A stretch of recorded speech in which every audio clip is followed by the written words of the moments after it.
I said it's Friday. I said it's Friday. Yeah. I said it's woo, woo, woo, woo. Yeah.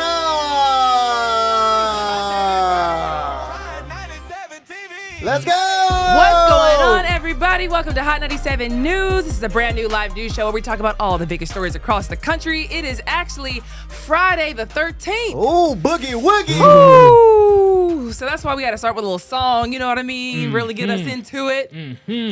Got your fishnets on. You got your witch outfit on. It's I not. said. No. It's Friday the 13th. Got It's not for a witch Okay. outfit. You just don't know fashion.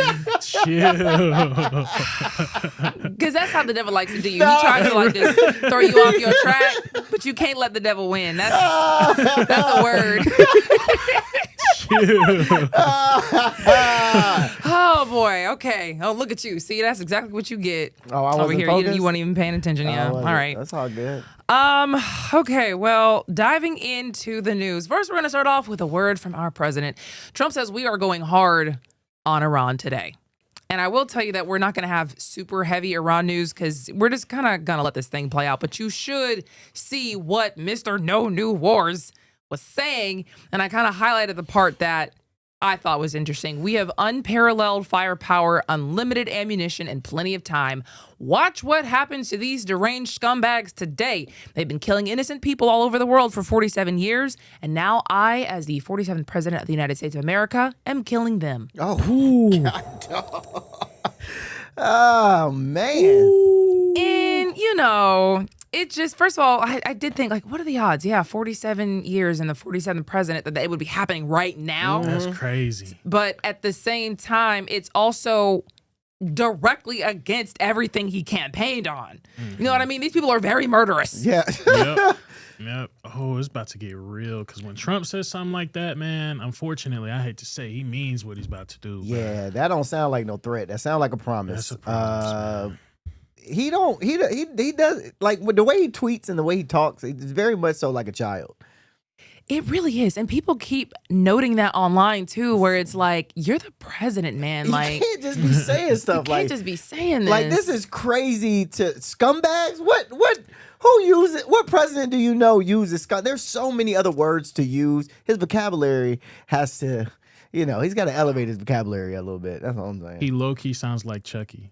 Chucky the Just talking super crazy, red hair. Oh my God, Trump is Chucky, bro. You talking about the dog? Killing, yes. Oh, wait. Talking about killing.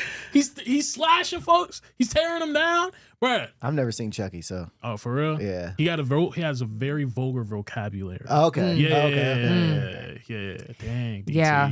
So I don't know what's going to happen to Iran, but I will say, I think on the weekends now, I'm kind of like holding my breath a little bit to see what will happen. Yeah. Because it seems like they pop stuff off on the weekends. Last weekend's when we saw that big old oil tanker explode. You know what I mean? We saw Venezuela's president get kidnapped on the weekend. We saw this whole thing pop off on like a Friday leading into a Saturday. So it was like, man, I want this to be over. Yeah.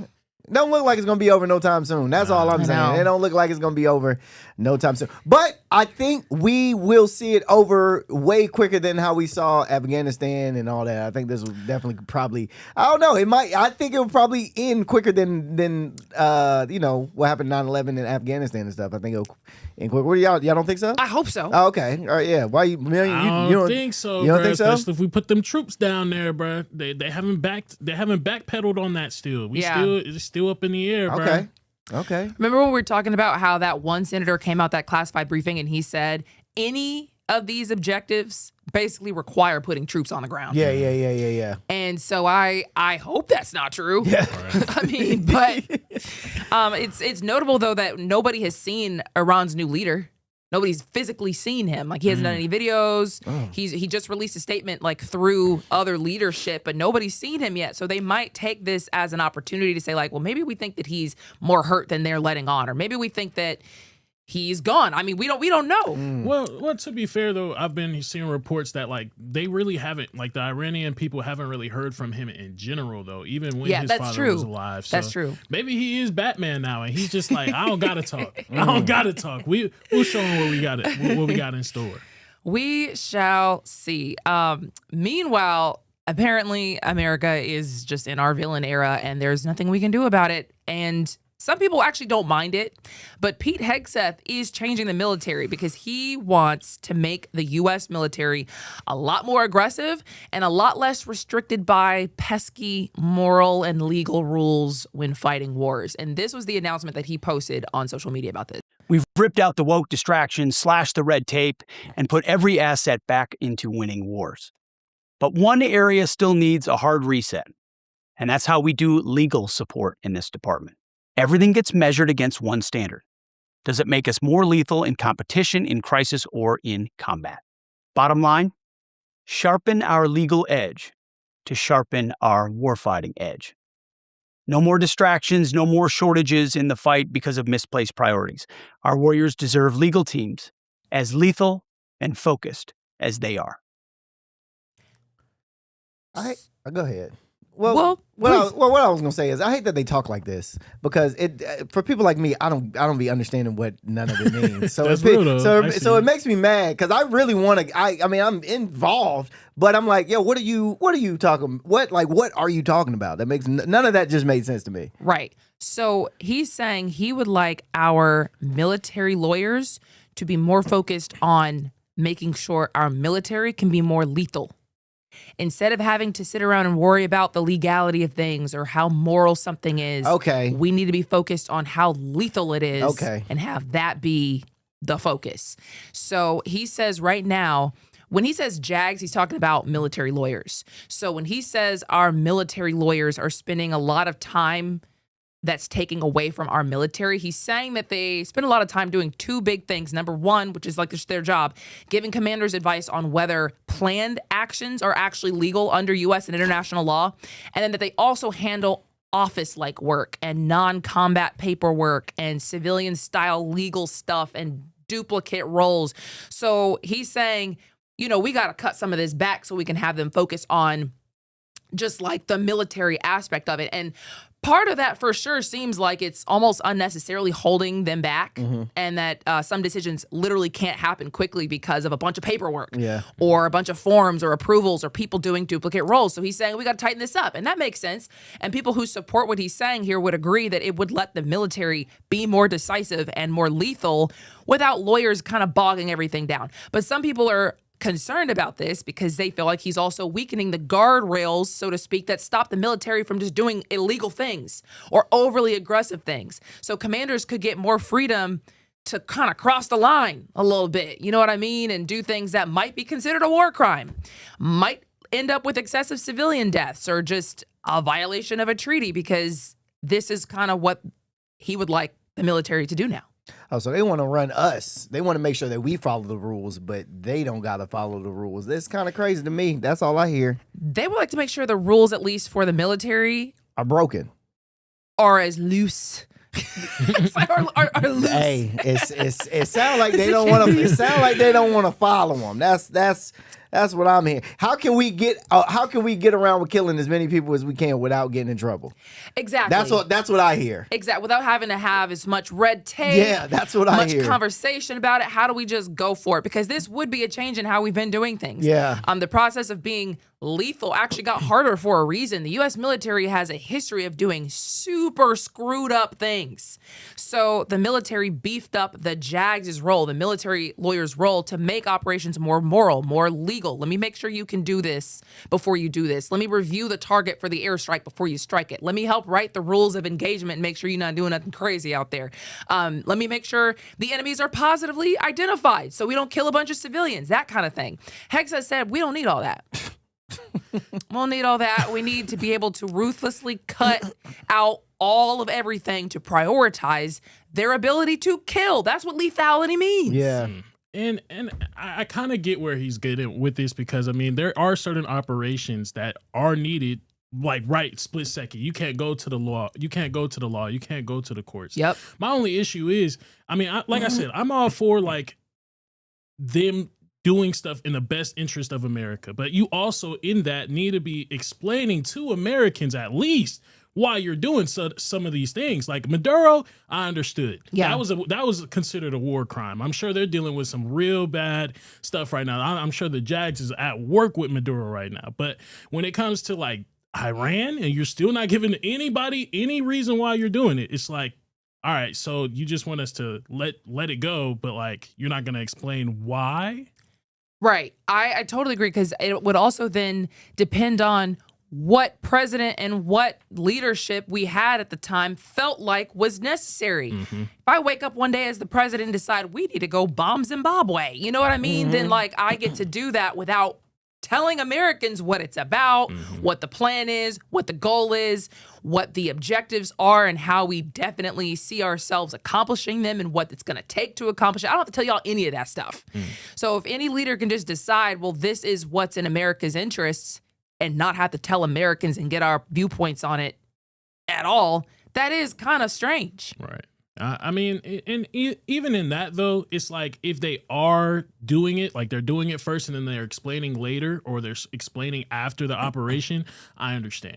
But they're not even explaining this whole entire Iranian operation whatsoever. So it's just like, y'all just said bump the American people at this point. Y'all don't care, and y'all want us to let go of the rules. That's crazy. You know what's crazy, though? They actually consider themselves as explaining it to us. They'll say things like, oh, we've told you guys the objectives is to get rid of their Navy and to make sure that we destroy all their missiles and keep them from getting a nuclear weapon. But some of those objectives came later. Like the first thing they said was about protesters, and then it was just about the nuclear weapon. We didn't hear nothing about no Navy. We didn't hear nothing about no missiles. We didn't hear that was all later on. Regime change came later on. Regime change, that was at the now I want to pick the new leader. That's it. And they the way they gaslight is very, very interesting. But anywho, so I just thought that was interesting timing for Pete Hegseth to say this, because this is after the U.S. is believed to have hit that girls' school in Iran. An elementary school in southern Iran was hit, and somewhere around 165 little girls were killed. They were reportedly between 6 and 11. So I really mean like little girls. And for days, Trump himself and people in the administration said, well, it's probably Iran just misfiring on themselves because they suck. But the details are really pointing at the U.S. at this point. It's not confirmed. They're still investigating. But it was reportedly hit with a Tomahawk missile, and Iran doesn't have those. Israel doesn't have those, and say they weren't even operating in that area. The U.S. has openly said, we did fire Tomahawks that day. Point number one, happened on February 28th. That was the day the war began, really in the first hours of the strikes. Was Iran even firing anything off at that point? They had just gotten hit for the first time. So I don't know that they could have done this, but it does appear to have been an accident because the school was reportedly very close to an IRGC naval facility. So investigators think they just misidentified it and hit the wrong thing. They thought it was a military target, and it wasn't. That school actually reportedly used to be a part of a bigger compound, a bigger IRGC facility, but that school had split off from that and separated from the military site years ago. So they might have just had outdated evidence or data on that, which is crazy. So today, Secretary of War Pete Hegseth was asked about this because people were like, look, with all of everything I just said, what are you saying about this now? Can you tell us what you guys are willing to say or not say about this? And this is what he said. On your first topic, an issue of such seriousness, we're not going to let reporting lead us or force our hand into indicating what happened in a particular situation, because the truth matters. So I can report that CENTCOM has designated an investigating officer to complete a command investigation. The command investigation will take as long as necessary to address all the matters surrounding this incident. So what I heard is we're not going to let the fact that y'all kind of know what happened force us to tell y'all that it was us. Okay. And we put somebody on it who's going to investigate this for as long as they need to. Yep. You know what I mean? Yeah, we might not get the information confirmed until after the war is over. It could be 20 years from now. 20 years later, they'll admit it finally. He's got as long as he needs to. We're not going to let the reporting force our hands at telling you people what happened. It's just like, bro, give me a break. and that's, I kind of get why they're doing it though, because if it is proven that we were the ones to bomb them, I mean, morale will be out of this world. Like, but in the same sense, it's like, how stupid do you think Americans really are? Are Americans just not that tapped in? They don't see this stuff? Like, I think they don't see this stuff, A, and B, I think that like the more we kind of float around this conversation and nobody does anything, then it will just completely wipe from people's memories. They won't even think about it anymore. So I think they're just waiting this out until people forget to care about this. But it would be one of the deadliest civilian harm incidents of the war. And I'm probably of recent years. These are children. Yeah. You know what I mean? 6 to 11. Not even like, oh, they were girls. Not like, oh, they were training up boys to be whatever. Not they couldn't train up girls, but they say that they don't treat girls in Iran as they treat their men in Iran. So, I mean, we're talking about people who couldn't be any more innocent here, and so that it does suck. He did note that the U.S. does not intentionally target civilians, that Iran does, he says, but it just, I mean, still. So this would be a, how do I say this? The reason we don't want this to be on us is because it will morally look bad on the United States. Correct? Is that what I'm understanding? We need as many of Americans to support this war. Okay, I get what you're saying. So if we're hearing that we're bombing the kids, I got you. I got you. Okay. Day one. Now I get it. Day one at that. You misidentified something and killed a bunch of children. Yeah, I get you. Should you really be out here continuing on until you 100%. Go back to the drawing board? It's like, bro. And does that align with the what is he trying to do? The lethality. Yeah. So as far as like the legal aspect of it, that would just be ultimately illegal. So you know what's interesting? Because I looked it up. If they were to do the changes that Pete Hegseth wants them to make, which he said he wants all that to happen within the next few months. He wants them to look at it and do that in the next couple of months. It would actually put the U.S. more in line with Israel's military. Oh, wow. Okay. And how Israel's military operates. Because the IDF, they basically prioritize the target. They don't prioritize making sure civilians are protected. If they have a military target, they go after that target. Russia does the same thing, by the way. This kind of aligns more with Israel and Russia, but they have very permissive rules of engagement. I looked this up. They don't have to concern themselves or really hesitate about the legality on targets. And there's a strong focus on overwhelming lethality and force protection instead of being proportionate and avoiding civilians' casualties. And when I saw that, I'm like, well, that explains Gaza. Because now we can go after Hamas and not concern ourselves with how many tens of thousands of Palestinians we're killing because we're going after the targets. That's how they operate. From what I just heard, that's what Pete Hegseth wants to do as well with the U.S. military. Maximum lethality, moral ambiguity, going after legitimate targets and not really thinking about it otherwise. I don't think it's gonna work over here, partner. Like, we got too many y'all have allowed too many liberals out there, too many raging liberals to go completely left on us. They will be storming the Capitol if you guys start doing stuff like this. If y'all pull another Gaza or something like that, I don't think Americans, civilians, would accept that. I don't either. I don't think they could. And I don't know if it makes you a raging liberal or not, but it's really funny. Because, I mean, I do. It's, well, I just know they're going to pop out the woodworks for sure. But would they if it were a Democrat president? That's what I don't understand. You know what I mean? Because right now, Republicans and Democrats are in a very weird place where they've kind of flip-flopped. Republicans for years have said, oh my God, Obama did all this stuff in the Middle East and you guys didn't care, and why do you care now? And now on the other side, the Democrat side is, well, you've been complaining about Obama doing all this, why don't you care now? Like, it's like they've literally flip-flopped in what we think about what's going on in the Middle East because their guy is in charge. Obama was in charge, Democrats didn't care. Trump's in charge, Republicans don't care.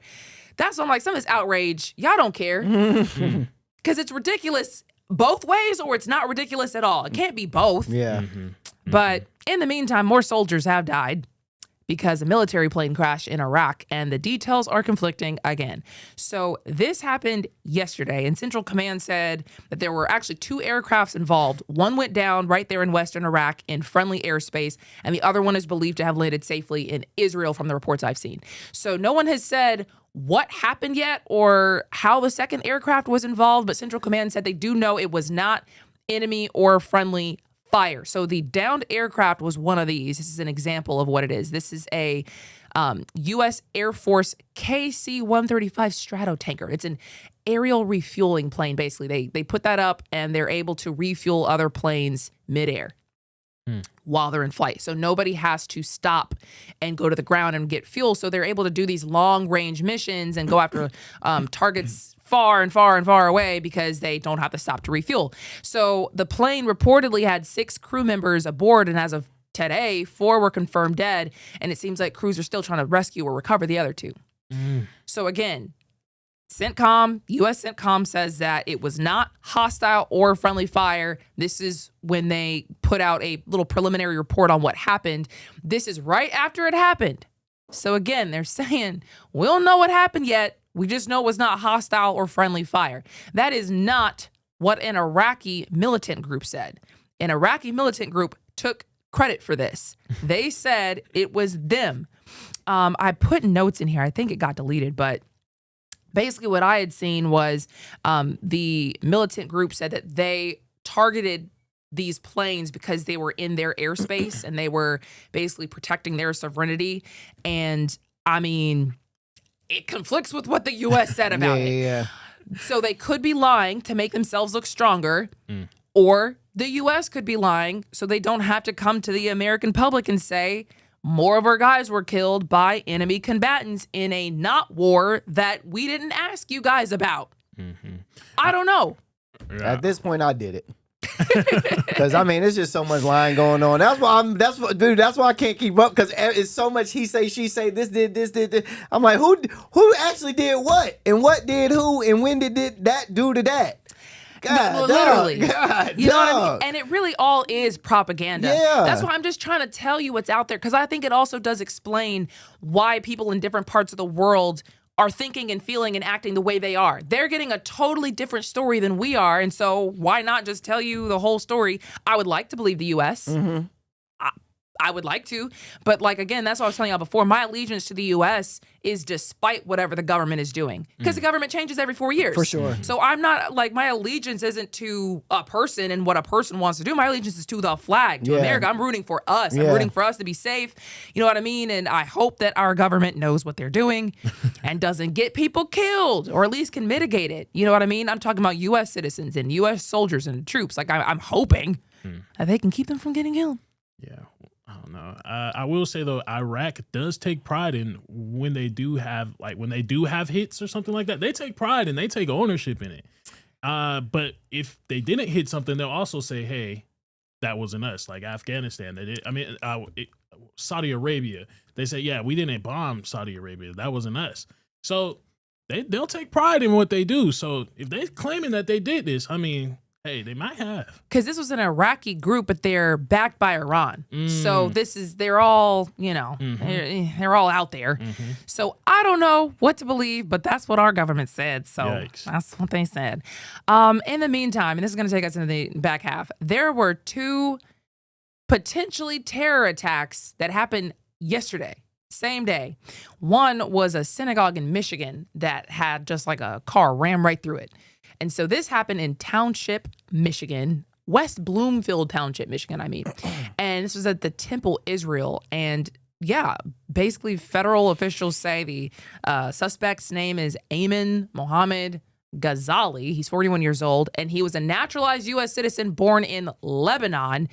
He apparently came into the U.S. back in 2011 on like an immediate relative visa as a spouse of some U.S. citizen, and then became a U.S. citizen in 2016. And so the investigators say that he was armed with a gun and rammed his car into the synagogue and then drove through a hallway inside the building, and then the car caught fire. And then he was fatally shot by security officers. God, dog. And that's how that went down.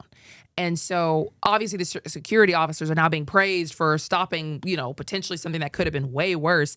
I had seen reports actually that he might have had explosives in the car. Yeah, that's what I've also seen. He had explosives in the car, and then like when his car caught on fire, they actually had a hard time identifying him because he got like burnt up so bad. Oh wow! Yeah. Did anybody get hurt? Nobody else got hurt though. What a right? way to go. So cool. There were children there. The children all got out safely. Doesn't look like the teachers were hurt. Let me see if anybody. Is this the first of many, can we say? Yeah, none of the children, teachers, or other staff were injured. And the children were up to age 4. So these were young kids. First of many, I mean. Yeah, you think this is the first of many? I mean, I look at this and I go, there are probably somebody out there that's seen this. And, that person is probably going to be like, bet. All right, cool.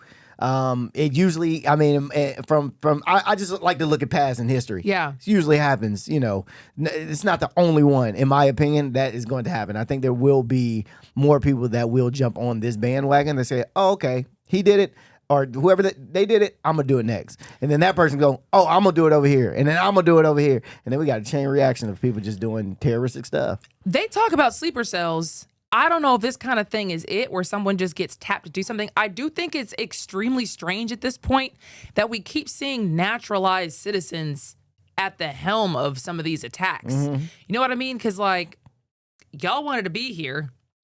And now all of you guys are flipping and carrying out attacks. Not even like I'm flipping and I'm going to go back home because I feel like y'all are crazy. I'm going to be here for years and flip and then carry out a terror attack while you're at war. That's pretty crazy. The second terror attack we have to tell you about is also a naturalized citizen. The last one we told you about was a naturalized citizen. And I'm like, wait a minute. Well, I just said, if you're going to be a real terrorist, be a terrorist. Don't come over here and be a fake terrorist. Don't come over. Do some, not them folks in 9/11, they was real. Them was real terrorists. Well, to be clear, I'm not saying be a terrorist. I would like nobody to be a terrorist. No. But I get what you. But I understand what you. I said it in a joke form, but I get what you're saying. I know. No, but yeah, it is strange. So I think that the next story, the Old Dominion University shooting in Virginia incident, was a lot more strange than I think is being talked about right now. So we'll talk about that after the break.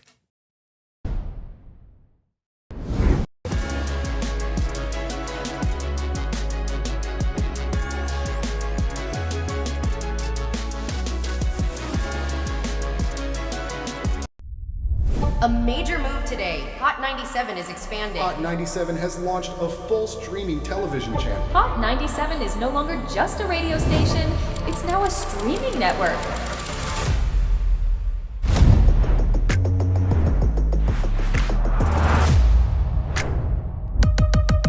Welcome to Hot 97 News. Let's dive into the news because the news has been newsing.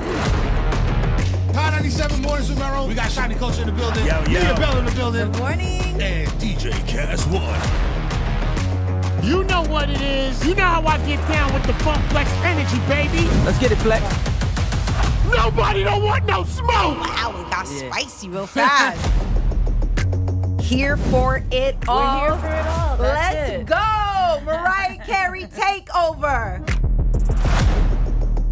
The people made it happen. Yeah. I'm coming around to all the classrooms and we turning up. Good morning, students. My name is Wale. Aren't you supposed to be in class? Wale, where are you supposed to be? Oh, man, you supposed to be in class, man.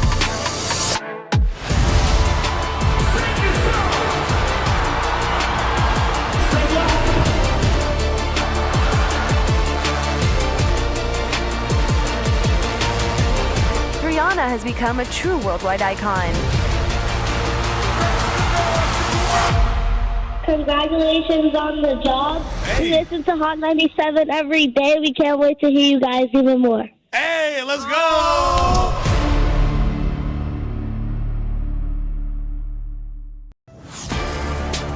Get ready. The legend is on your screen. Funk Flex, the man who defines hip-hop, is bringing the heat from the radio booth to your TV. Where's my camera at? That's my camera? All right. The biggest beats, the hottest freestyles, and that classic Flex energy. Bars are back. Now in your living room. Don't just hear it, watch the movement. Funk Flex, now on Hot 97 TV, Mondays and Fridays at 7:30 p.m.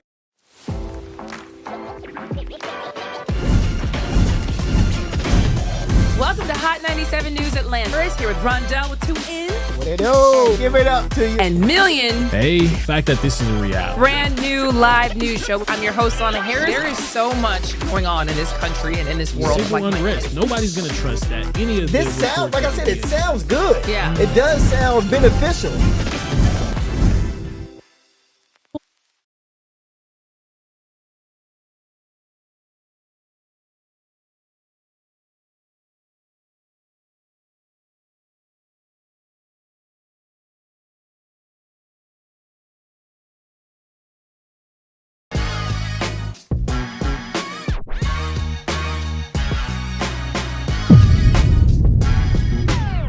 Welcome back to Hot 97 News, everybody. Okay, so when we left you, we were talking about the Old Dominion University shooting. It happened in Virginia. And this was one of 2 suspected terror attacks that we had happen yesterday. So police say the suspect in this case is actually a 36-year-old named Mohammed Baylor Jallo, and that's what he looks like. He is apparently a naturalized U.S. citizen from Sierra Leone and actually used to be in the Army National Guard. Now, that does not make any sense to me, man. It's pretty crazy. Didn't I don't think that dude was a national. I mean, I don't think he was a U.S. citizen. The guy the military man that killed himself and then went in and shot up the Pentagon. I gotta go look it up now. Okay. Well, we'll be on our toes. Yeah, no, because I'm interested. So this man is a suspect in this case, and police say that he walked into a classroom, asked if it was the ROTC room, and then opened fire. So he killed one person, Lieutenant Colonel Brandon Shaw. He was an ODU ROTC leader and is actually a UGA grad, which is crazy. And he injured 2 others, so say police, who were part of the ROTC program there. So an FBI official also said that he yelled Allahu Akbar before the shooting. So that's why people are suspecting this of being a terror incident. So can we pull the suspect back up? Because I don't want to confuse anybody. This, again, is a victim. And so the suspect was reportedly actually stopped by the ROTC students. He wasn't shot. Apparently, they rushed him and subdued him and rendered him no longer alive, which is literally the words that they used when they described how they got him down. I heard he was stabbed. Yeah. Wow. But I don't know, because I'd also seen that reporting wasn't confirmed. So he was rendered no longer alive, whatever that means. And this happened when, yesterday? Yesterday, same day as that Temple, Israel. I'm from Virginia too, and that sucks. Because I have family that went to Old Dominion. Wow, do you? They don't go there now. I mean, That's crazy. They did go to Old Dominion. They don't go there now. But yeah. I mean, I am from Virginia, so this does suck. ODU, Old Dominion University. So the police say this happened very fast. That there was less than 10 minutes between the call reporting a shooting and the point where responders were told that the shooter was dead. And again, it is being classified as a terroristic incident, an act of terrorism. But again, what's most interesting to me about this case is his background. Apparently, he has gone to prison before for terrorism charges. Wow.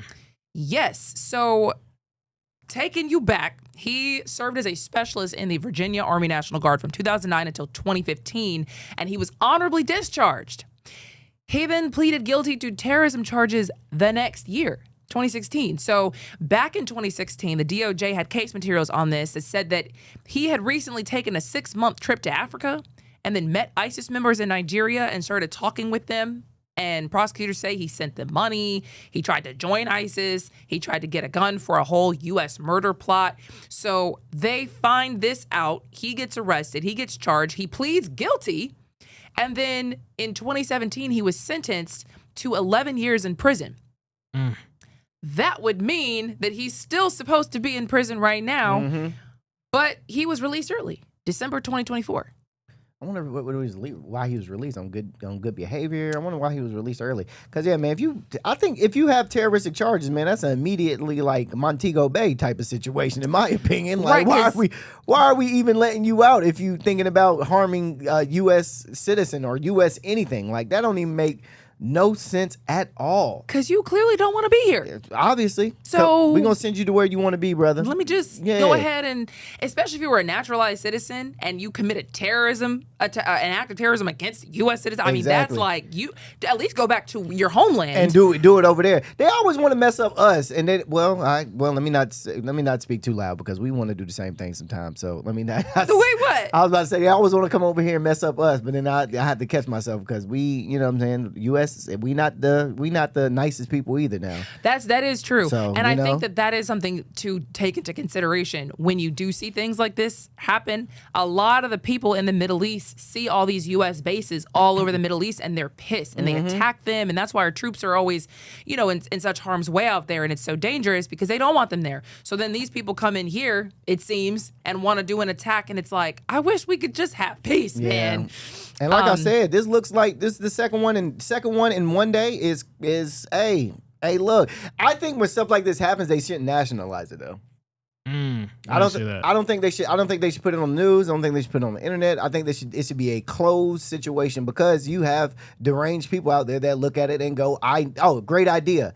This is take a school shooting for example. The only reason school shootings are really prominent and really so like I want to do it is because they're nationalizing people and these kids see them and they go, bet if he did it, I could do it. And if I can do it, he can do it. And he could. And so you just get this repeat wash and rinse effect of like, they did it, so I could do it. Regardless of, how it went down, I can do it. So that's why I feel like this is going to happen. I think we're in the height of war, not war. And you got a lot of people over here in America that are, U.S. citizens that have been here, but they aren't from here.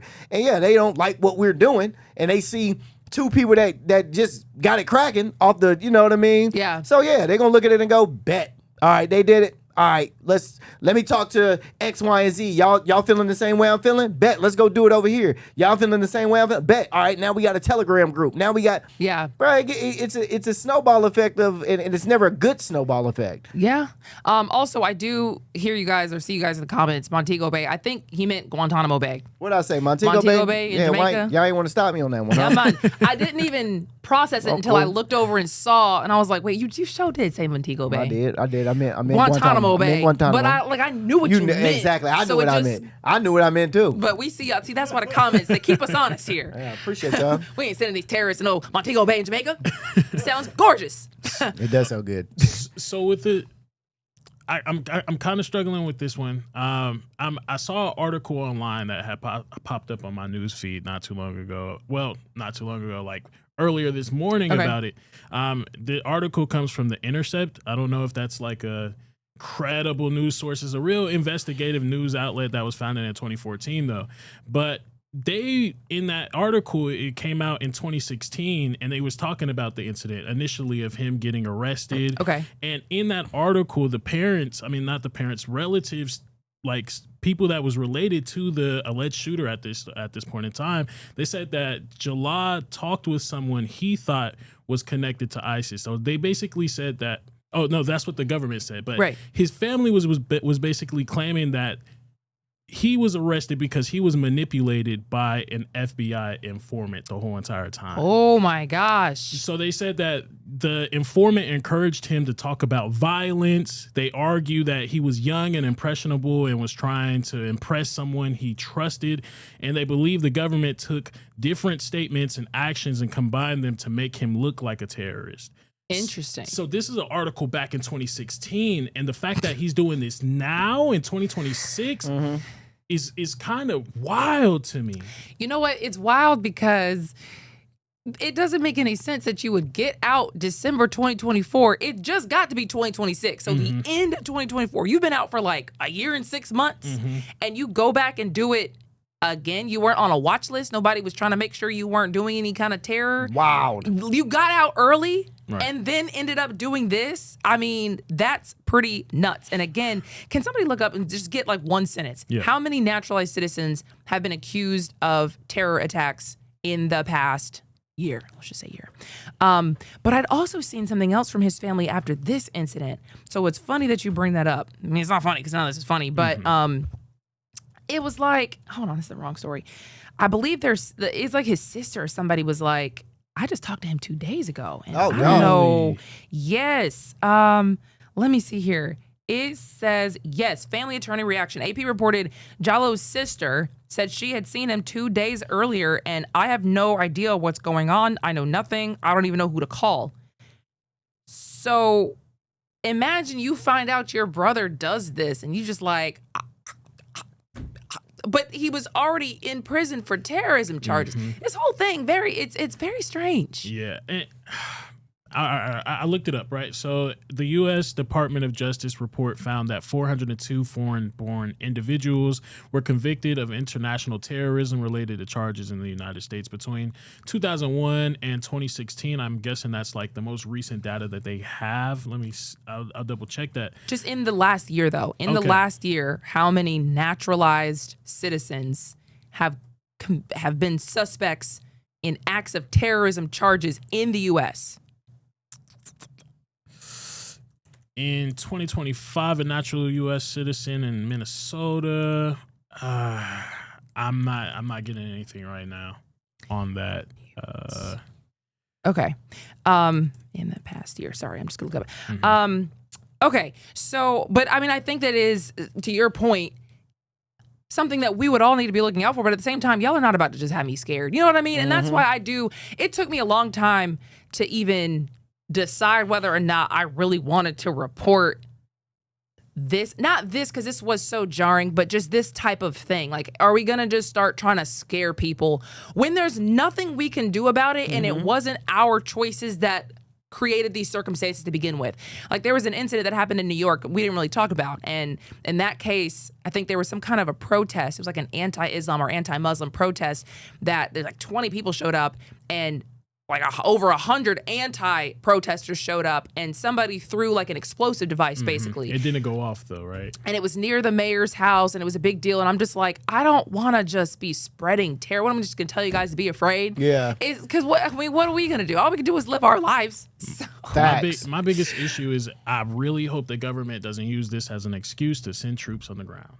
Because I feel like this is what they're trying to do. I feel like they're trying to keep on pushing this through the media, scaring people and making these people really look like they're even more of a villain, to use that as an excuse to send our people out there. No, I'm not going for it. I've seen that as well online, where people are thinking like, if there are enough of these terror attacks, then they'll be like, oh, well, now we got to put boots on the ground to stop Iran from funding these people or encouraging these people or giving people any kind of, encouragement of doing this stuff. So I don't know what's going on here. This didn't really find much either. This said, interpreted as March 13th, 2025 through March 13th, 2026. The answer is at least one and possibly two or three.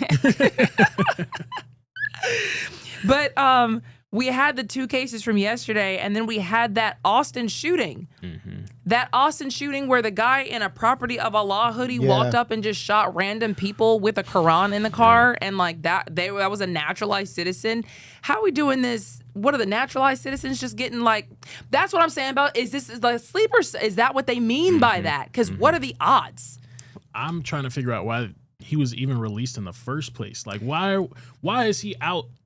He should be back in whatever country he came from. That's the question. Why would people That is the question. Naturalized citizens. Good behavior. That's the only thing I can think of. And he's a but terroristic threats, and you're still in our country. Mind you, this is a 2024 when he's released. DT is the president. ICE is around. Oh yeah, I thought we was getting these immigrants out of here, especially the criminals. True. So if he's a criminal, and mind you, somebody that's threatening civilian livelihoods, why is he still here? Stuff like this will happen. What's going on? Okay, so I looked it up. It said people who commit terrorism generally are not released early, but it happens when there are a few. It happens when it happens. There we go. When it happens, there are a few legal reasons. Number one, it's because when someone becomes a naturalized citizen, they are treated the same as any other U.S. citizen. So they're not treated as an immigrant, an illegal immigrant. They're still a U.S. citizen, and so there could be good behavior credits. There could be plea agreements. They could take into account time already served, like in the pre-trial detention phase, or sometimes sentences are reduced, or there's like a compassionate release type situation for like a serious illness or some kind of extraordinary circumstance. But the point is, even if you do release somebody who pleaded guilty to terrorism. Yes, I did it. I'm not going to fight this. I did it. I'm pleading guilty to this. How are you let out early and not on an extreme watch list? Right. Because we already saw you trying to, so they say. Yeah. So that's, I mean, and then you come out and do the same thing the next. Okay. Don't make no sense. Crazy. It don't make no sense, but I guess. Okay. Moving away from all this stuff, because we've been trying to talk about this for a couple of days now. There is an FBI investigation now into that missing Air Force general. And when I first found out about this, I wanted to talk about it because of the Nancy Guthrie case. And I'm like, now how are all these seniors just getting abducted, found missing, whatever's happening? Like, yeah, can y'all leave our seniors alone? So whatever happened here, I don't know. But he's been missing for probably more than 2 weeks at this point. At least at the 2 week mark. What is this? February 27th is when he went missing, and it's the 13th. Now, so yeah, about 2. So about 2 weeks. And he left his home on foot, 11 o'clock in the morning. Did not take his cell phone, hasn't contacted his family or friends since. So they put out a silver alert for this guy, and officials noted at the time that there was an unspecified medical issue that made this a bit more urgent. And so same situation with Nancy Guthrie, had a medical issue, didn't specify what it was, made it more urgent. So they've looked. I mean, people in the neighborhood looked. They've canvassed. They've done interviews.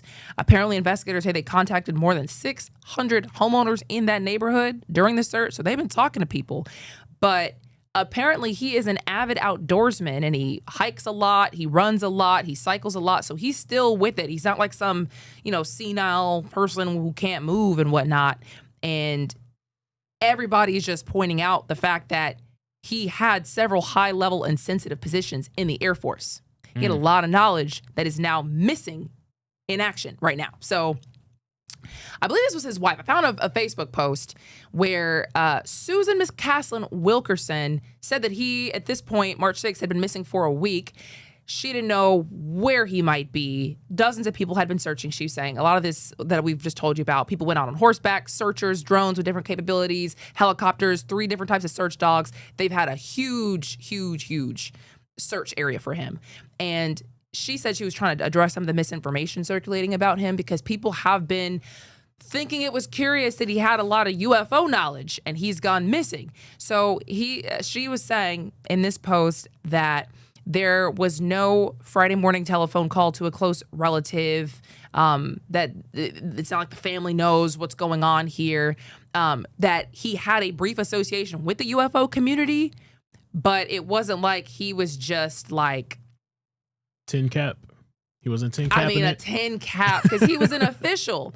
It said that there was less contact with the person that he knew in that program and the community pushing for the release of the UFO information. So she doesn't see any reason for somebody want to abduct him on a UFO purpose. It said that he doesn't have any special knowledge about the ET bodies and debris from the Roswell crash, which is, more alien-related news, UFO-related news. So she just says her best hypothesis is maybe that the aliens beamed him up to the mothership, but no sightings of a mothership hovering above the mountains have been reported. So I don't know if that's like a joke or not, but the point is, like, I don't know where he is, and they be joking too loud. I'm noting. Actually, can you pull that up one more time? Sorry, because I saw something in the middle. It's true that when he was in the Air Force, he did have access to some highly classified programs and information, but he retired almost 13 years ago and has had only very commonly held clearances since. So it's very unlikely that he would have been taken to extract very dated secrets from him, is what she's saying. I'm sorry. So I'm looking at it. She says, though at this point, with absolutely no sign of him, maybe the best hypothesis is that aliens beamed him up to the mothership. Y'all, I'm sorry. He might have an aluminum foil hat. Even if he had all that information, that first thing I'm not thinking of is, it's the UFO. It's probably maybe a CIA, maybe somebody that wants to keep him from doing this. Why is the first thing, after hearing all this, he has all this information, a UFO. That's what they want you to think. It's the CIA. They want you to think it's the FBI. They want you to think it's all that. Y'all have to realize these people don't be joking. These be serious. These be serious things. They say it in joking form, so people like you can be like, oh man, that's so stupid. Why would they do that? That's his wife? Dog, y'all have to realize these people do not be joking. Does that say Susan McCaslin? Yeah, Wilkerson. That's his wife. Why would his wife be joking at a point in time like this? Your husband is missing, ma'am. That's what I think is interesting. I'm trying to tell you. Because she did note that he didn't have any dementia. He wasn't confused. He wasn't disoriented before he disappeared. So, all that stuff that usually happens when seniors go missing. They walk away. They forget where they are because they have dementia or whatever they're dealing with. He's not dealing with all this. It is very interesting that she said, yeah, my husband's missing and I think he might have been beamed up. That says to me either he actually did. They had a conversation. Look, I'm trying to tell y'all, bro.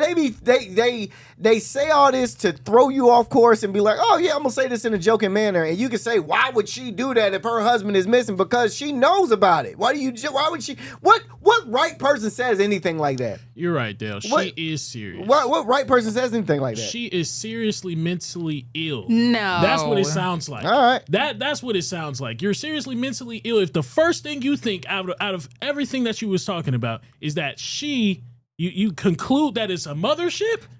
But here's the thing: she's not saying it. She's saying it. She concluded it. I know, but she's saying it in a joking manner. But it very well so could be true. Why are you joking in a time like this? Because she wants to make y'all think that it's not. Oh, well, I'm just gonna joke about this real quick and be like, yeah, he could have got beamed up in the UFO. But can we please find him? Lo and behold, she about to be beamed up in about 2-3 months. Your wife. You know what I'm saying? How would you feel if your wife was joking in a time like this? You went missing. You find out she's joking on social media. On social media, she's over here joking, making jokes, cracking jokes. He probably looking. He's already seen this. I'm trying to look to see if she's posted any kind of an update. I will say that I thought it was interesting that the FBI got involved because the FBI got involved, I believe, with the Savannah Guthrie case because that is a news anchor's mom. That's a very public-facing person, and then there was like a ransom situation that came of it.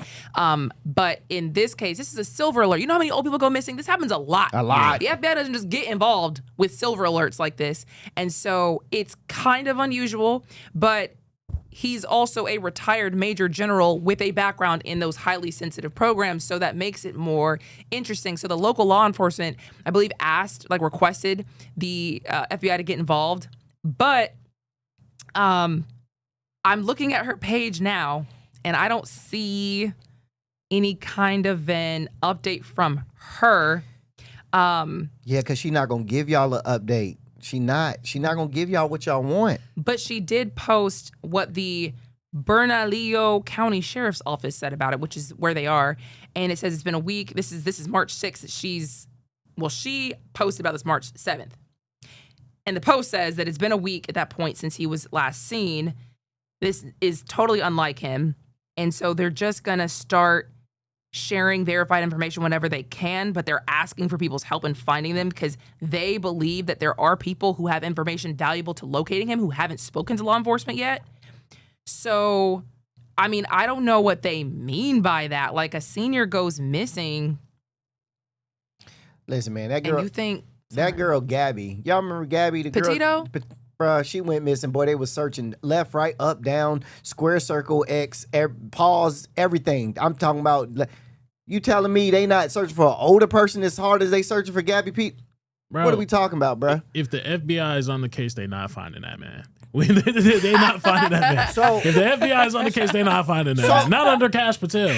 Not under Patel. So what I'm saying is not off the table that he could have been beamed up. That's all I'm saying. Anything is possible. Thank is you. It probable?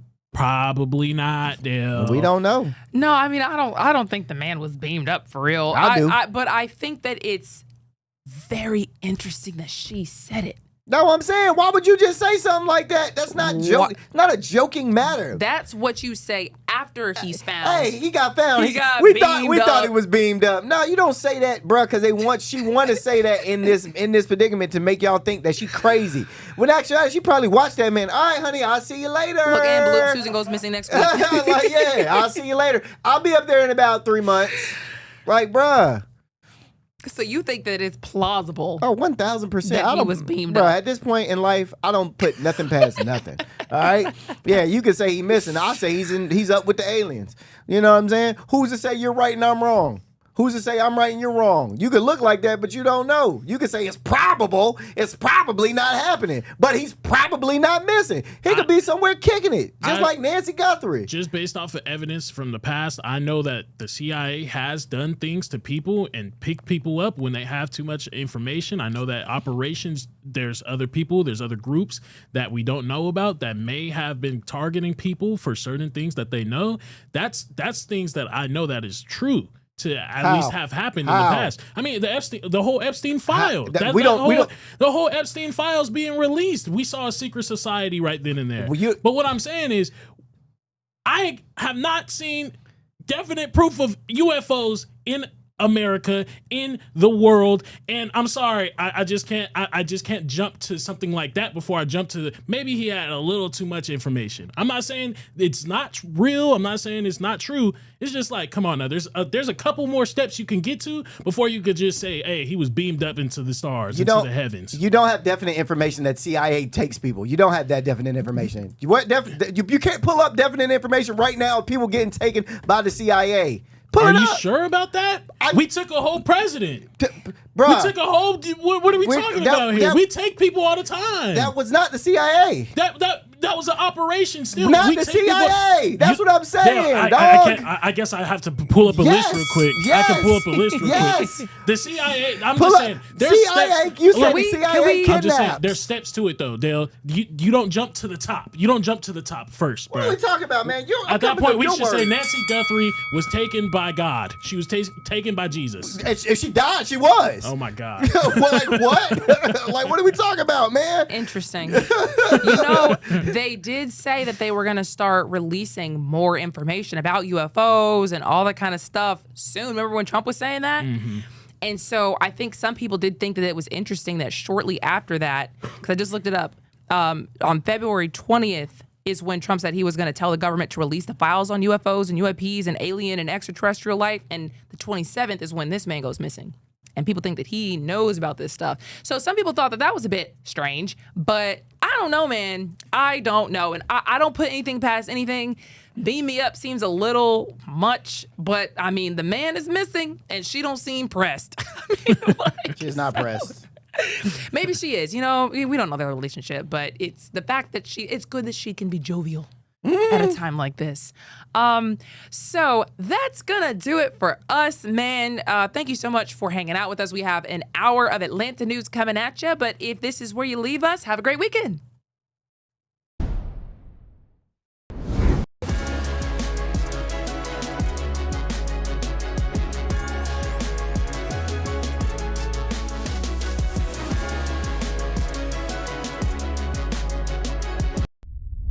A major move today. Hot 97 is expanding. Hot 97 has launched a full streaming television channel. Hot 97 is no longer just a radio station, it's now a streaming network.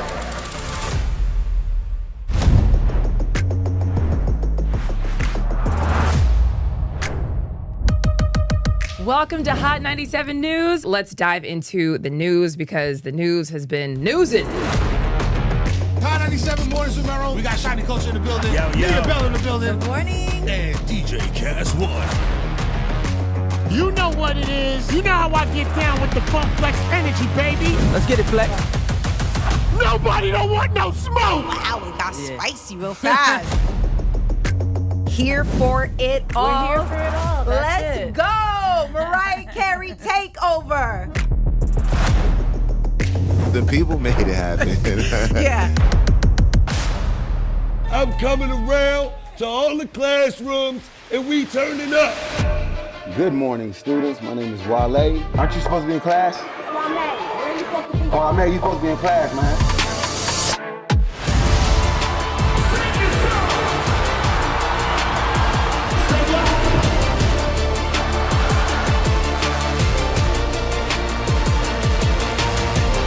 Rihanna has become a true worldwide icon.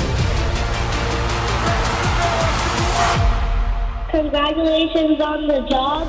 We listen to Hot 97 every day. We can't wait to hear you guys even more. Hey, let's go!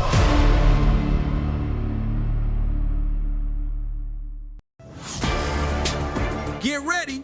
The legend is on your screen. Funk Flex, the man who defines hip-hop, is bringing the heat from the radio booth to your TV. Where my camera at? That's my camera? All right. The biggest beats, the hottest freestyles, and that classic Flex energy. Bars are back. Now in your living room. Don't just hear it, watch the movement. Funk Flex, now on Hot 97 TV, Mondays and Fridays at 7:30 p.m.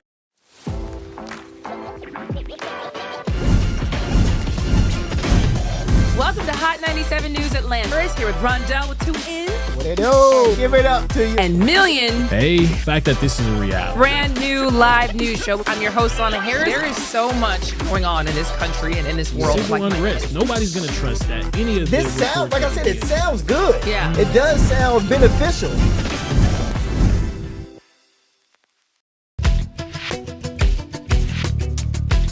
You are watching Hot 97 TV.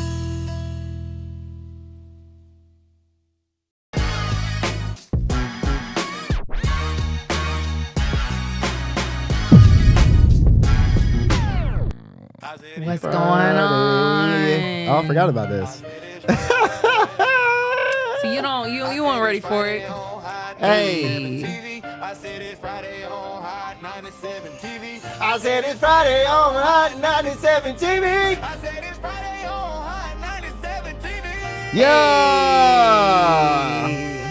I said it's Friday on Hot 97 TV. Yeah. What's going on, everybody? Happy Friday to you. Welcome to Hot 97 News Atlanta. This is a brand new live news show where we talk about all the biggest stories in the city. I'm your host, Lana Harris, here with Rondell with 2 N's. What's happening? And Million. Hey. That's how you dance? Hey. That's how you get down? Yeah. That's that Gen Z dancing, baby. Last couple minutes, baby. Last couple minutes of the week. Friday the 13th. It is Friday the 13th. Spooky, but it ain't October, so it ain't really scary. Oh, no. It already got me on today. Oh, it I did? started off today, had a glass container with my lunch in it, and it fell on the ground and shattered. Oh, no. That's how I started the day. Then I got in the car, and it was colder than I thought it was supposed to be. Uh-huh. And you know when you try to do the window thing so it doesn't fog up? True. I was making it worse. So the whole car ride, I was like pushing buttons like, help, please. I said, okay, it's Friday the 13th for real. I was low on gas this morning. I guess that's about as far as it goes for me. Yeah, well, you knock on wood, brother. Oh, well, that's a gas station next door. I'm going to make it. Day's not over yet. Yeah, I'm going to make it. What about you? You got any Friday 13th problems? Man, oh my God. I can't even talk about it, bro. It was bad, man. I just know I'm in the doghouse right now. Oh, okay. Oh, no.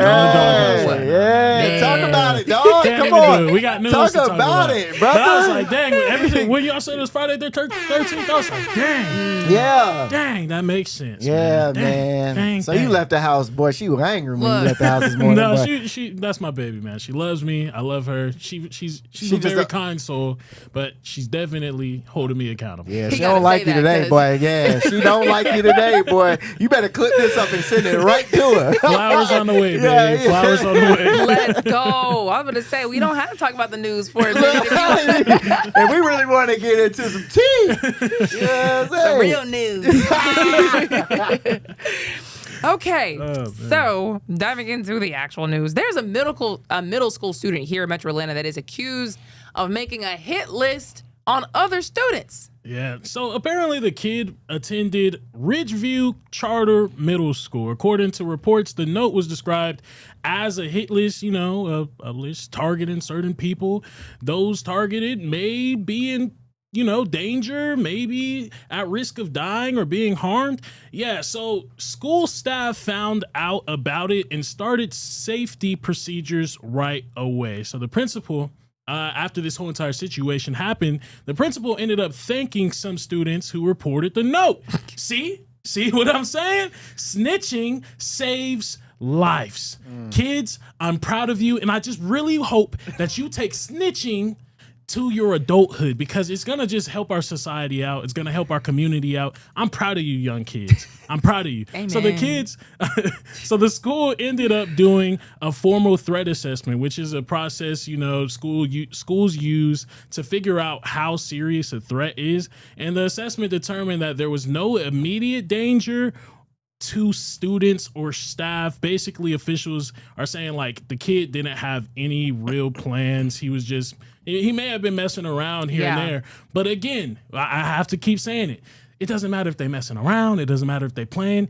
Identify them and snitch. Yes. Snitch. Yes. Snitch. That's the big thing right now. Snitch. Even if you have to profile, snitch. Whoa. Okay. That's what you could. That was a little too far. You could have left it at just snitching, bro. You were like, yo, if they look like this, snitch on. They got a turban on their head, snitch. If they got this, snitch. You could have left it at that, brother. I mean, but look. If it's a certain individual that is making it, that looks a certain way, that's making a list of hitting people, hit list. It's like, What way? How it's literally by the ass. What way might that student look? What way, brother? I'll say this: if they're dressed in all black attire, maybe if they're wearing black eyeliner, maybe if they look like they're in distress. Okay. Maybe if they're dyeing their hair color a certain way, if they're expressing themselves. I guess. But it's always okay to be aware of your surroundings. That's all I'm saying. I got you. Be aware of your surroundings. Yeah, for sure. It's okay to keep a certain eye on certain people if you need to. Yeah, for sure. I got you. Because they wouldn't have even been able to find this person if he wasn't wearing all black with eyeliner. And who knows? Allegedly. Hair. Yeah, for sure. I mean, we don't know, but so we don't actually know though what this kid looks like. We don't know what this kid looks like, and we also don't know necessarily what was inside of the letter. But right now, the school says disciplinary action is being taken, and police involvement was not confirmed in the reporting. So just remember, kids, snitch. Well, I have two things to say about that. Yes, snitch, but snitching culture is only for street stuff, bro. If you're not a street kid and you're from the suburbs, it is okay to snitch. So, like when Million is saying snitch, it is funny, but it's honest. Like, bro, I hate when suburban kids are like, man, I ain't snitching on. Dog, you got two parents, you got an upstairs, downstairs, basement, big TVs in your room. Tell. Why would you not? Why would you not tell? You're not built for jail, my boy. Like you need to tell. So don't sit there and be like, I ain't snitching. I ain't never gonna snitch, man. Snitching gets stitches and bruh, you're not street. That street code is for street dudes, and having them street dudes nowadays is like, bro, I'm telling, I ain't going to jail for none of y'all, bro. And then my second thing is we had hit lists back in the day, bro. Hit lists? Like what? Like we were writing little black books, like me, like, you know what I'm saying? And it was a different type of hit list, though. It was a hit list for girls. Okay, that's different. It's a different type of hit list. That's very different. But there also was this kid in my school that did have his black book in his locker, and it had like skulls and bones on it, and my name was in that book. But it was never. But it never was like a hit list or anything. My name was just in the book, and a few of my friends' names in there. But we was cool. But were y'all bullies? No. We was cool with kid. Like this dude, we was super cool with. Now he was very like an outcast and kind of a little scary a little bit. Don't do that. But he was cool though. We were cool with each other. You don't get to profile him. You don't get to look at him and be like, oh, you got skull and bones on your notebook. You dressed a certain way. You weird. You can't look at them and just judge them. I didn't outcast him. Okay. Yeah, I didn't outcast. I just said he was an outcast. Now, a lot of people didn't rock with him. I never said that he was a weird kid. I just said I was cool with him, but my name just so happened to end up in a book with skull and bones on it. Now, no telling what that. But there was no name. I mean, there was no like heading on top of it. Say what this was, but my name was in there. A few other my homeboys' names was in there. I never asked him what it meant. He never shot the school up. He never did anything. So I mean. It was probably a death note. Have you ever heard of a death note? Well, I ain't dead, so it couldn't have been. It didn't work. Yeah, it didn't. Yeah. He might want to try harder. Yeah, he might want to try harder next time. The moral of the story is snitch kids. Protect your property. Please. You're not in the streets. Yeah, you're not. You're not. Bro. You got stuff to fight for. Yes, bro. Call the cops. Do all that. Okay. In the meantime, there was a different situation. Probably even crazier than that. There's a man who police say stole teen social medias and then used their own private videos to blackmail them. Yeah, bro.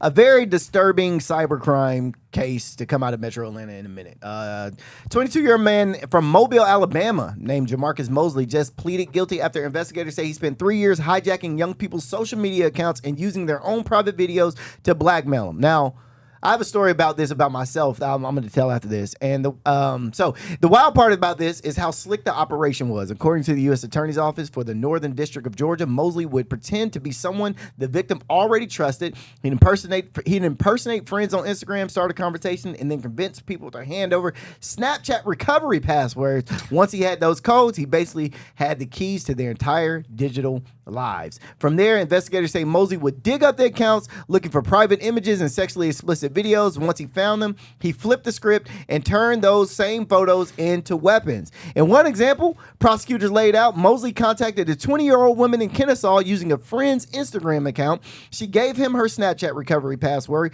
thinking she was helping someone she knew. Instead, Mosley got into her account, pulled out new videos and photos, and then sent them back to her in a message saying he had 65 more videos ready to post online unless she did what he demanded. Officials say this scheme ran from April 2022 through May 2025, targeting teens and young adults, including minors, and potentially reaching hundreds of victims. U.S. Attorney Theodore S. Hetzberg said Mosley is exactly the type of online predator parents worry about. Someone who hides behind a screen, manipulates trust, and then uses embarrassment and fear as leverage. Now, this happened to me when I was younger.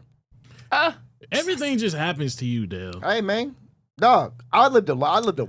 I agree. Everything both of y'all happens. are on just opposite sides of the spectrum. Yeah, just like you had a job everywhere. You Everything got happened every to me. job in the world, and you've been through a lot. I've been through a lot. So I used to be online.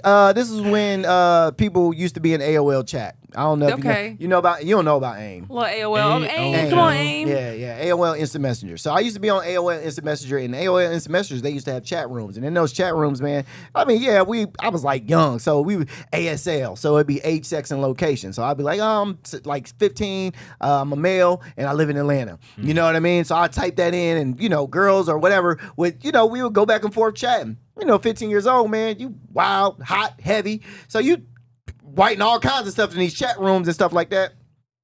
Lo and behold, these chat rooms got like grown adults in them chat. They ain't young kids. I didn't know this. I didn't know this. So I had sent, explicit pictures to some girl that I thought was, a young girl. Bruh, them pictures got sent to my parents, bruh. Ooh, Flat out. Flat out got sent to my parents. Flat out. My God, that's the most mortifying thing. Hey, bruh. So my mom and dad had pulled me into the room and was like, yo, what is this? And I'm like, bro, I got my computer taken, bro, all this stuff. Now, granted, my dad was in computer, like he knows about computers. So he found this dude's IP and all this stuff and, threatened to call the police. So, I mean, nothing ever happened. It was a guy? Yeah, it was a dude. So nothing ever happened to Whoa, this. Nothing dude. ever. So called the police, you know what I'm saying? All this stuff happened. But yeah, man, happened to me. That's a very strange thing for someone to do. I'm going to act like a girl as a grown man, get your pictures, and then send them to your parents? Send them to my parents. Was he asking you for money or something? No, Like he didn't ask me for money, none of that stuff. So... This It's not funny. It is what it is, man. Life is life, dog. So he was almost doing like a service? I don't know if you technically call it a service. Sure I mean, yeah. Get off the internet. Yeah, I guess that's what it. Yeah. Your parents probably thought, like, thank God I know before somebody. Yeah, I guess convinced you to run away. I guess you could look at it as a service, but yeah, man, that happened to. Yeah, that is happened. I mean, listen, dog, that happens to a lot of people like back in the day, bro. I know plenty of girls that's happened to. Parents is crazy though. Yeah, Boy, I mean, what are the? Send it to my parents. And did you give him like your parents' information? Yes. Not like my parents like names and stuff, but just like emails and shit. Is it because you tried to like cut off the contact or something? Like what? They just did it out of nowhere? I don't know the long story about what happened, but I mean, he just sent it to him. I mean, we were talking back and forth for a while. Now that's crazy. So you said this happened to somebody in Kennesaw, Georgia. This happened to somebody in Kennesaw. This same kind of sort of situation we're talking about happened to somebody in Kennesaw. Yeah. By somebody who's in Mobile, Alabama. Mm-hmm. Boy, he ain't got nothing better to do. Well, no, put him under the jail. Yeah, that kind of thing. That's crazy. I mean, it happens. Y'all got to realize this happens. It does, man. I mean, listen, I can laugh about it now because it's like it's whatever. You know what I mean? But yeah, this stuff happens. No, that would leave a stain with me. It doesn't. You don't have no stain You were on a your victim, spirit. bro. Nah, You were a victim. That's You were okay. victimized. It's okay. It's Yeah, okay. you don't get- Yeah, you I'm was not, a victim. but bro. I'm not tripping about it though. It is what it is, man. I mean, I'm 35 now. I'm good. Yeah, I mean, I ain't gonna lie. If it was me, bro, and I was in that situation, I would be like in so much pain if I was like sending pics to like a grown man, and then they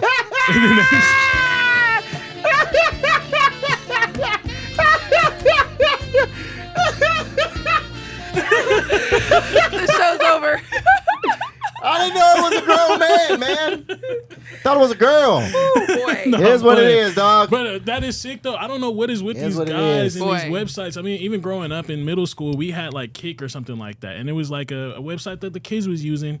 Girls would be on there all the time saying, "Yeah, I got a 20-year-old boyfriend," and they're in middle school, and it'd just be like 23-year-old boyfriend there in middle school. I remember remember stuff Kick. like that I remember happening as a kid too, and like as a kid, you don't even think anything Don't of even it. think anything It's of like, it. oh wow, that's old. Like wow, that's crazy. Like I can't believe he like wants it because it was almost like a point of pride. Yes. where it's like they want me, and I'm so great because I got a 20-year-old, 16-year-old, however old they were when we were in middle school, Right. type guy. That's so gross. We got to be careful and and keep the pictures out of your phone. If it was me, I can't even do that. I don't can't- even take. I'm Right. worried. Look, I'm worried about it. You got to be careful with that. I was type always of too stuff. paranoid to take pictures Facts. of myself. So I'm like, it's gonna end up somewhere, and I don't know. Amen. You know what I mean? I don't think this Amen. is coming back to haunt me. Yeah, I learned my lesson. I definitely learned my lesson. I didn't have a computer for like 2 years after that. Man, They took your folks took it away. Yeah, bro. Man, Amen. good job. Took my computer away Shout for out like his 2 parents. Yeah, years, shout man. out to the folks, man. It is what it is. Okay, so another crazy story. There's a missing man that actually led police to a secret senior care home where 10 elderly residents were allegedly being exploited.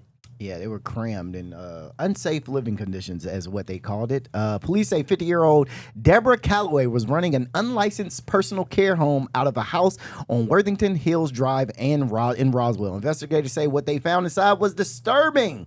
The whole case started back in January when an elderly man was reported missing from that home. That meant I'm sorry, this is not. I'm sorry because it's. I'll just keep reading. Please.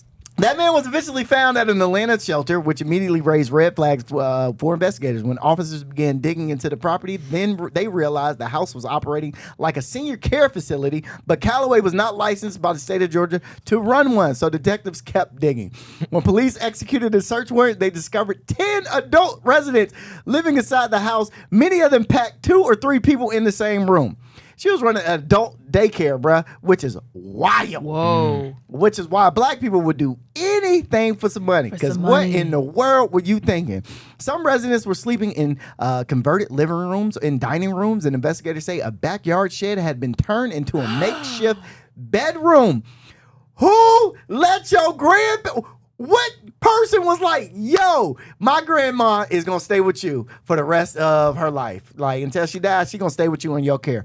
What in the world? This must be a situation where you drop your loved one off and you never talk to them again. Oh, yeah. You know what I mean? Because, like, as soon as I found out she got you in the shed, in the back. It gets deeper.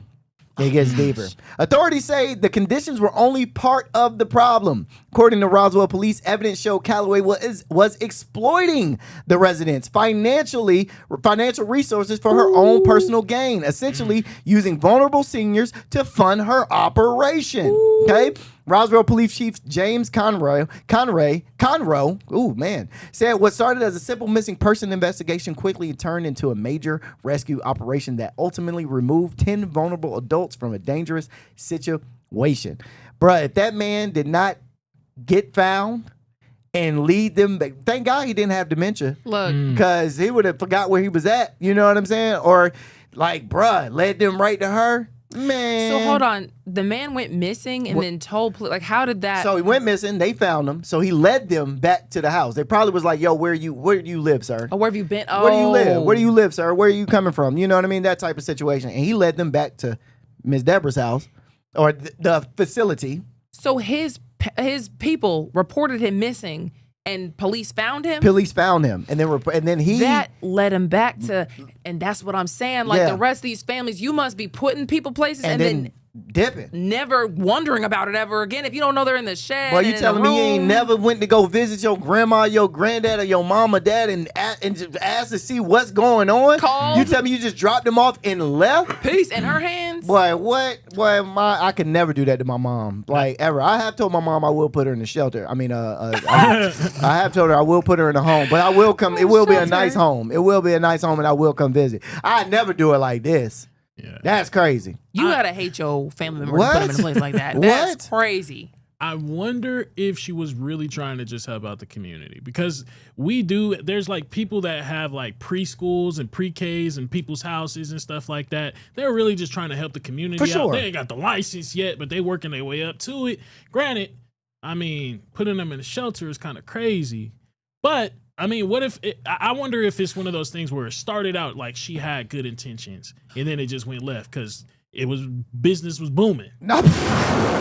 Business was booming. Business probably was booming. She was but probably undercutting the facilities for real. But, But putting people in a shed though, Million, like you made a room into a shed. People living in the living room, in the dining room is crazy. That's what. Listen, I used to be in a babysitting facility in one of my mom's friend's house, and yeah, we all used to sleep up under the table and sleep on the floors, and but that was regular daycare, non-licensed stuff. You know, it was bro. You talking about like elderly people. Like, bro, they need rooms. They need like all kinds of care and stuff. Yeah, and I see one of her charges is elder trafficking. Now, what is that? And I don't know what elder trafficking is. Can someone look that up real quick? Because what is elder trafficking? I don't know what elder trafficking is. And if she was stealing their money too, you know how crazy that is? You just like siphoning the money from just old people and got them in every which way in your house. That's what I'm saying. Ain't got no heat, no air conditioning They probably. ain't eating. Bathroom, Come hello? on now. You got to go in the woods if the house is locked? This is wild. So elderly tracking usually refers to exploiting or abusing older adults, typically around the ages of 60 plus for financial gain, labor, or control, often through manipulation, coercion, and fraud. That's what trafficking is? That's great. That's crazy. Elder trafficking. Simple explanation. It's like when someone takes advantage of an elderly person, often by stealing their money. That's considered trafficking. I know what you think. I was just trying to make sure. I know what you're thinking when he say elderly trafficking. No, they not out here sex trafficking the old people. What's going on, man? Just want to make sure. Hey, bro, that is what. Hey, Ethel, get on out here. You got somebody, Ethel. Somebody had to know. That is. I'm sorry. That's not funny. That's not funny. Oh man, that's not funny, bro. Oh man. Bro. Man. Okay. Boy, this show is something, isn't it? Yes, it is. It's Friday. Okay. There is a youth baseball coach, man. Youth baseball coach in DeKalb County that is accused in an 18-year-old rape cold case, and he was just denied bond. Finally, they caught. I mean, that's crazy. Yeah, for 18 years, Elza Folks thought he had completely gotten away with a horrific crime, hiding it in plain sight as trusted youth baseball coach in South DeKalb County. But science and the justice system finally caught up to him. On Wednesday, DeKalb County Superior Court Judge Letitia Deere Jackson looked at the evidence and flat out denied bond for Folks, making sure he stays locked up in DeKalb County Jail. Let me paint this picture real quick of how we got here, all right? We have to go all the way back to July 2008. A 17-year-old girl is just trying to walk to a MARTA station when a man pulls up in a dark-colored Ford Explorer and offers her a ride. Instead of helping her, he drives her to a house, commits a brutal assault, and dumps her back near the train station. That young woman did exactly what she was supposed to do. She went home, told her family, and went to the hospital for a sexual assault examination. Oof. All right? And then the evidence just sat there for decades. Wow. Like most of these cases usually do, which is terrible. It wasn't until 2018 that the Georgia Sexual Assault Kit Initiative Task Force finally tested that rape kit, and guess whose DNA popped up? The local youth baseball coach, Mr. Folks. He was officially indicted this past November, and on one count of rape and 2 counts of aggravated sodomy before being arrested in January 2026.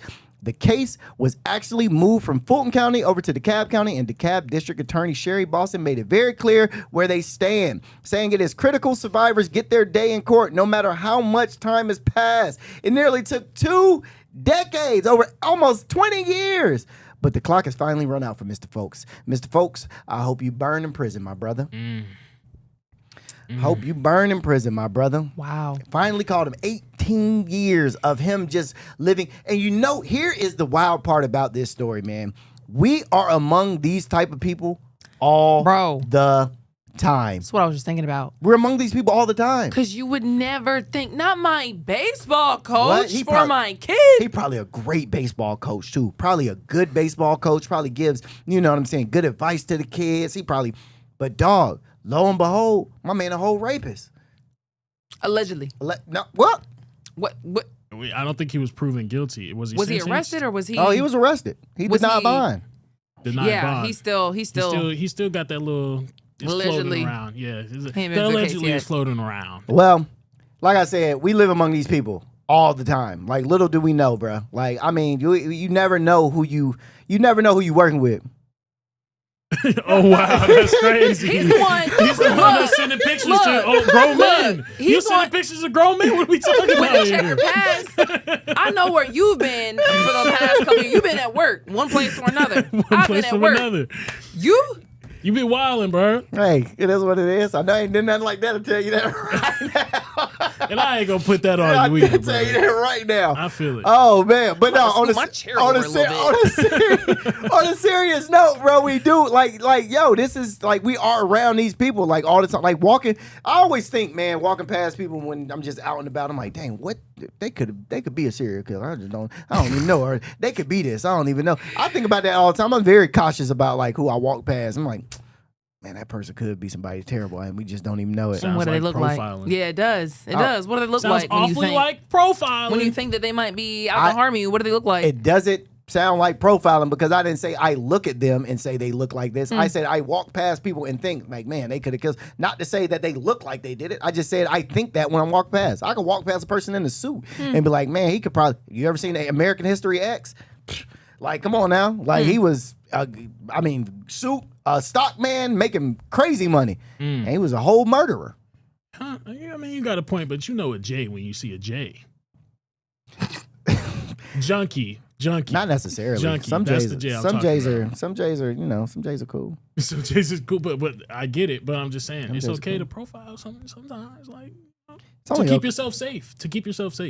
I'm not saying call the police, but just keep yourself safe. You profile?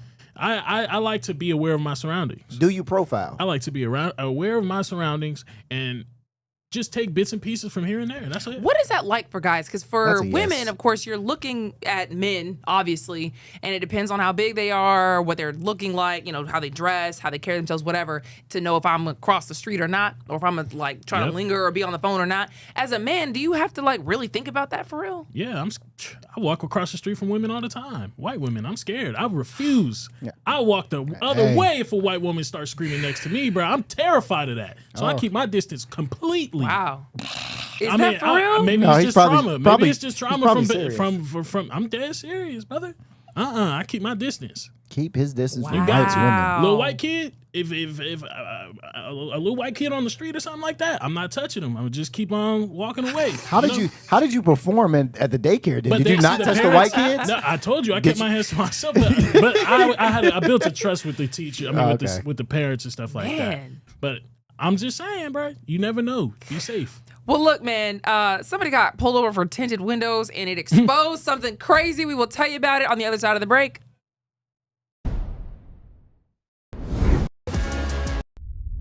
A major move today. Hot 97 is expanding. Hot 97 has launched a full streaming television channel. Hot 97 is no longer just a radio station, it's now a streaming network.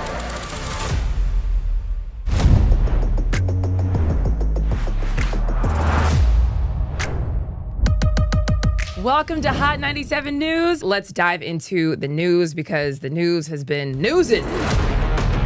Hot 97 mornings with Merrill. We got Shiny Culture in the building. Leah Bell in the building. Good morning. And DJ Cass One. You know what it is. You know how I get down with the Funk Flex energy, baby. Let's get it, Flex. Nobody don't want no smoke. Wow, it got spicy real fast. Here for it all. We're here for it all. Let's go. Mariah Carey takeover. The people made it happen. Yeah. I'm coming around to all the classrooms and we turning up. Good morning, students. My name is Wale. Aren't you supposed to be in class? Wale, where are you supposed to be? Oh, man, you supposed to be in class, man.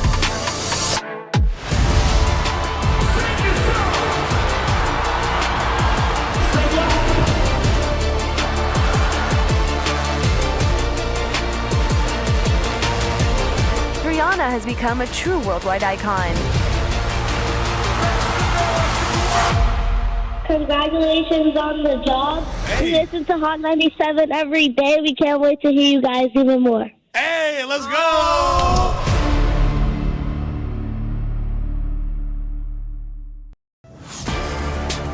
Get ready.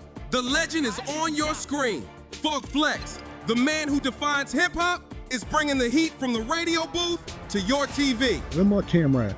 That's my camera? All right. The biggest beats, the hottest freestyles, and that classic Flex energy. Bars are back. Now in your living room. Don't just hear it, watch the movement. Funk Flex, now on Hot 97 TV, Mondays and Fridays at 7:30 p.m.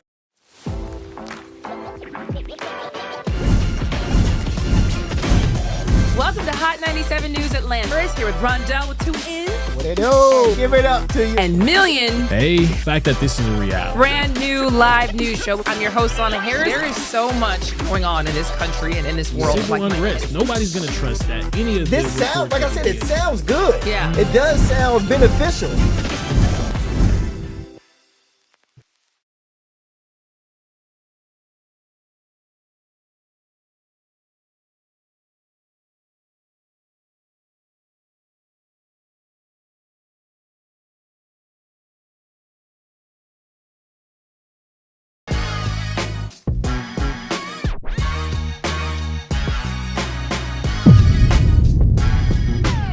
All right, welcome back to Hot 97 News Atlanta. Diving back into the news, somebody got pulled over for tinted windows, and it led to a whole identity fraud arrest months later. This just happened in Douglas County. Yeah, man.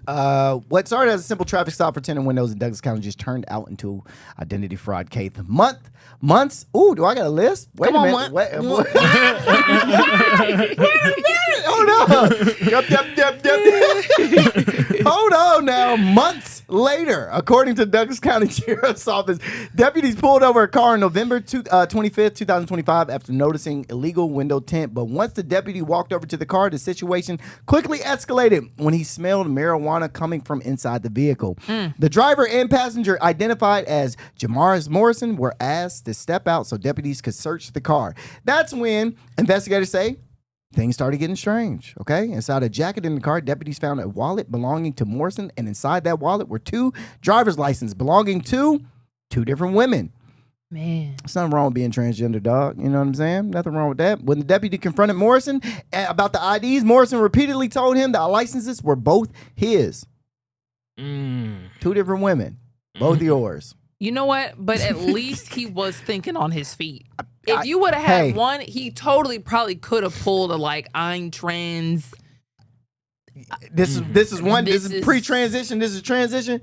But you have to give your ID back though, right? Like if you switch it, so he really couldn't have. He tried.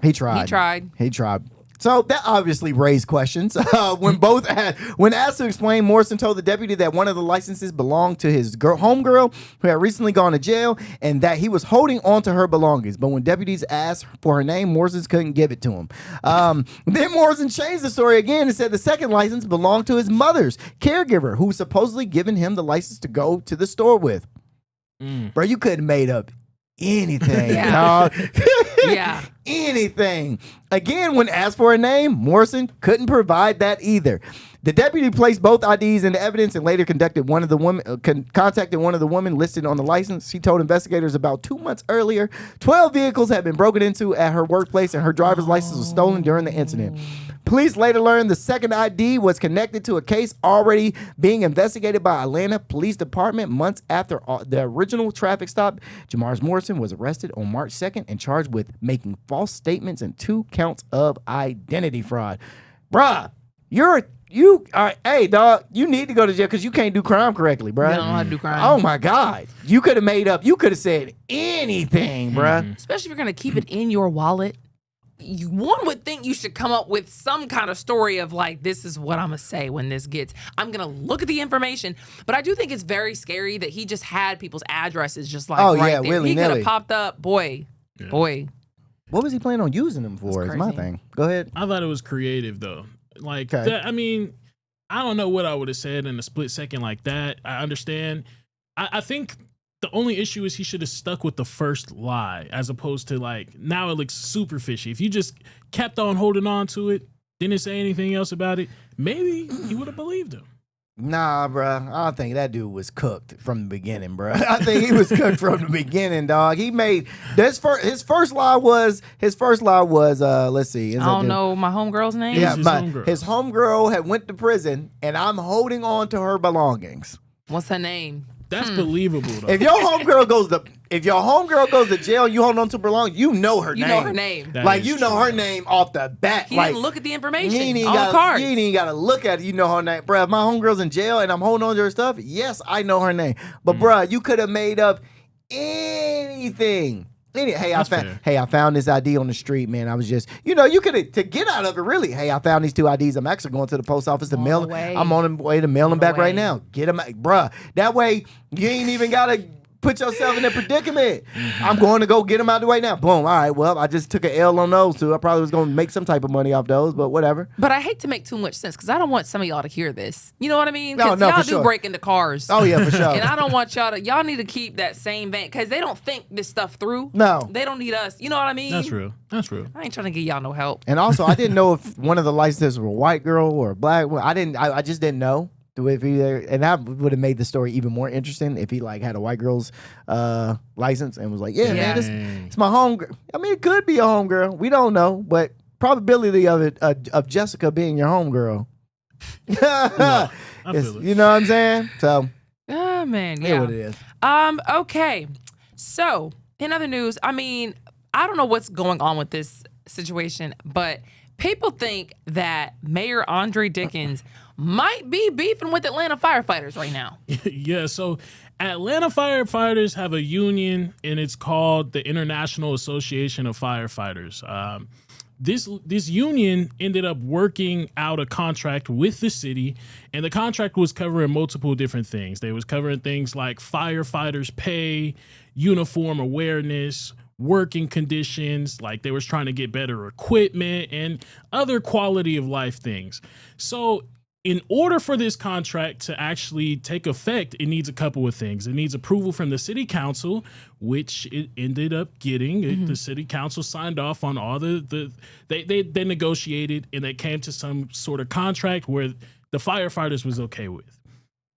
But it got halted up because Mayor Andre Dickens chose not to sign it. And it's interesting because these are our first responders here. You know, these are the people that we call when there's an emergency. If they say they want something, gosh darn it, you better give it to them. Mm-hmm. But, you know, the mayor, his point of view is kind of valid, I guess, in a sense. He's basically saying that he's not going to sign it because there's leadership questions that's going on right now in the union. So right now, the union had an election last fall, but according to reports, there was some funny business going on with that whole election, and a guy named Nate Bailey became the union president. But because of the funny business that went on, they decided to have a re-election. So he's basically saying, because you guys are going into the re-election, we'll wait to sign off on the stuff that you guys want until after the election has happened. But again, the issue is, I mean, how are you going to blame me, the person? You going to stop me from getting my benefits that I want just because of like somebody above me? Just because there's a CEO above me? Like, these are our first responders here. If they want something, give it to them. Mm-hmm.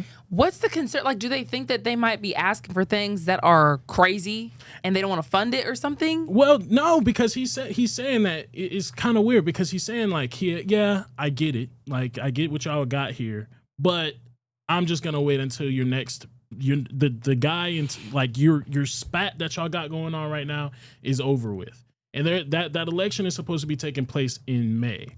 So now they have to wait till May, which is a couple months now, to get the benefits that they've been asking for. Mind you, these guys they don't get paid like super big bucks out here in Atlanta. They get paid higher than other cities, sure, but like they work a lot harder than other cities too, because naturally it's a bigger city. So these people are getting paid, I think, upward of 50,000 to about like 80,000, something around there. But these are our first responders again, y'all. Let's not hold up their money, because that could affect the people that they're working for. Maybe, who knows?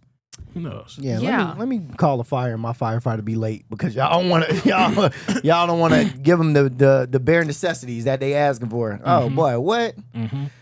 So like, is there more to what they want? Like, because if it's signing a contract with the leader, because I do understand like the part that you're saying that the authority might not be valid. If there was some funny business that went on with how you got up in there, I'm not about to sign a contract with you because I don't know if you're valid. But like, was it tied to this leadership? Like, I guess I don't. Yeah, so I guess that's what the argument that he's trying to make. He's saying that it's like, since y'all are going through this, it's tied to the leadership. But even like some of the people that are part of the union, they've been saying he has nothing to do with our what we want, our reparations, whatever we signed off on. Like, just make it happen. So that's where we're at limbo right now. I mean, the firefighters want what they want. They have this union going right now. They want better ways of living. They want better equipment. They want better pay. Unfortunately, we need to just give it to them. Interesting. So I guess the concern then would be if the new leadership came in and tried to renegotiate things and change things up and stuff like that. But the other side is like, just give us our stuff. We already talked about this. Y'all already approved it, for real. Okay, interesting. So that's what's happening, and we'll keep an eye on that. In the meantime, the former mayor of one city in Illinois, Tiffany Henyard, is running for commissioner seat here in Fulton County, and you might be thinking that name sounds a little familiar. Yeah, so while Tiffany was in office back in Illinois, people basically was accusing her of misusing taxpayer money and spending large amounts on things like trips, security purchases, and just really wilding. It's important to note, though, she faced allegations and investigations, but she has not been found guilty of corruption in any of these things yet. Though the FBI I think they are still investigating her, though. They haven't dropped the investigation completely.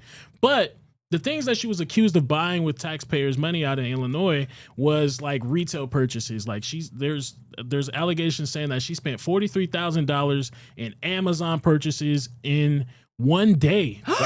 In one day, using Village credit cards, more than $8,000 on Wayfair for furniture and items. She spent allegedly again $2,000 at Best Buy electronics store. She also spent money on travel trips, more than $67,000 in travel expenses for trips with staff. Trips reportedly included destinations such as she went to Atlanta, she took it up to New York, Austin, Portland. Like, she was just, doing a little tour almost. Yeah. Some of the hotels that she stayed in. She stayed at the Four Seasons Hotel, Times Square hotels in New York. Oh, excuse me. She was, allegedly she was going crazy. But again, like I said, these are not crimes that she was charged with. They are just allegations. So fast forward a little bit, back in 2025 of February, Henyard lost two major elections in Illinois and was voted out of power. And now she says that she's going to take it to Georgia and filed paperwork to run for Fulton County Commissioner for District 5. District 5, that's South Fulton. That's Union City and Palmetto.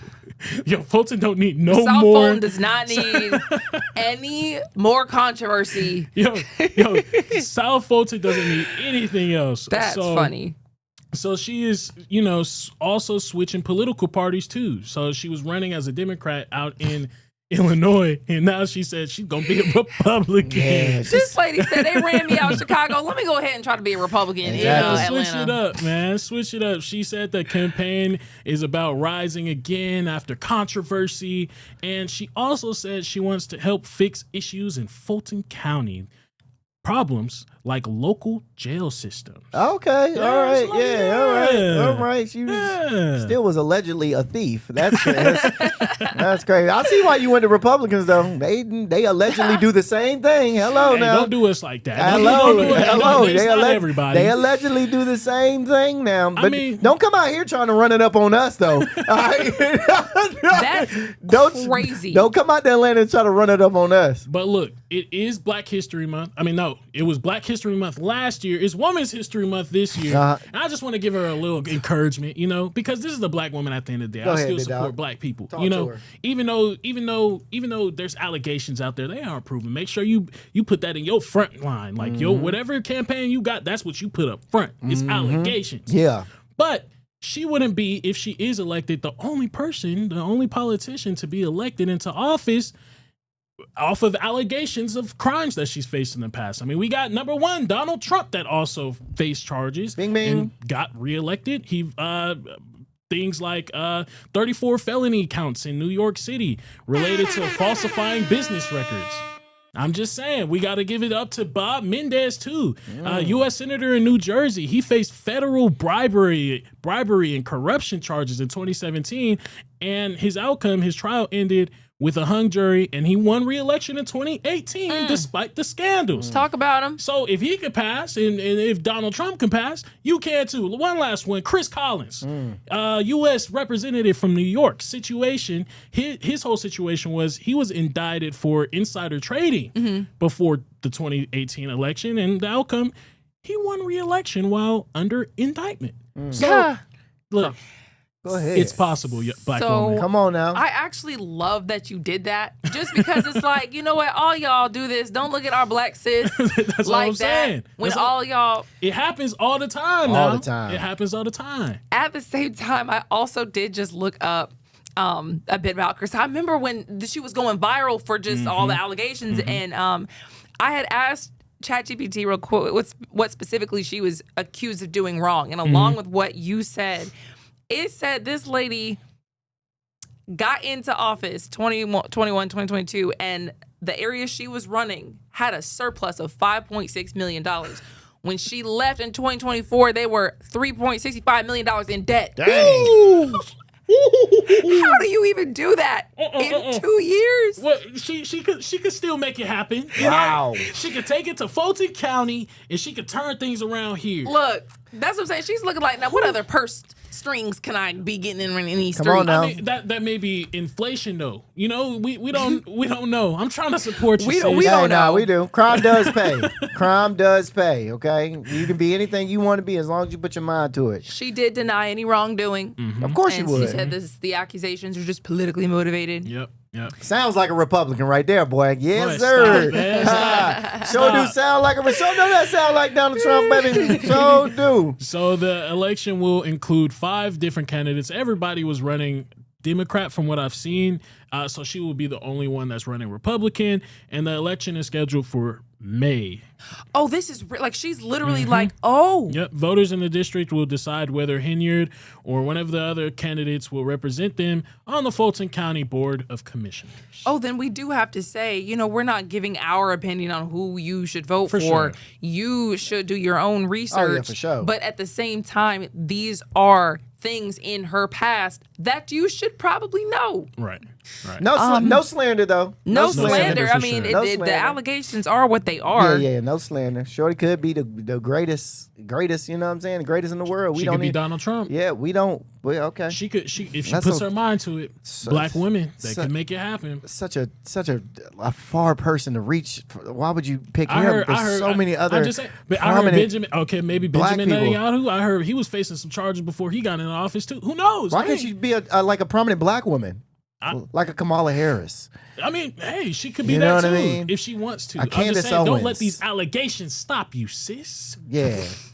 Do your research though. I'm not condoning. I'm not pushing for her to win or anything like that. But just do your research. Win or lose or anything, Real go talk. on, girl. Do whatever you about to do. Yeah, do whatever you love. Do whatever you about to do.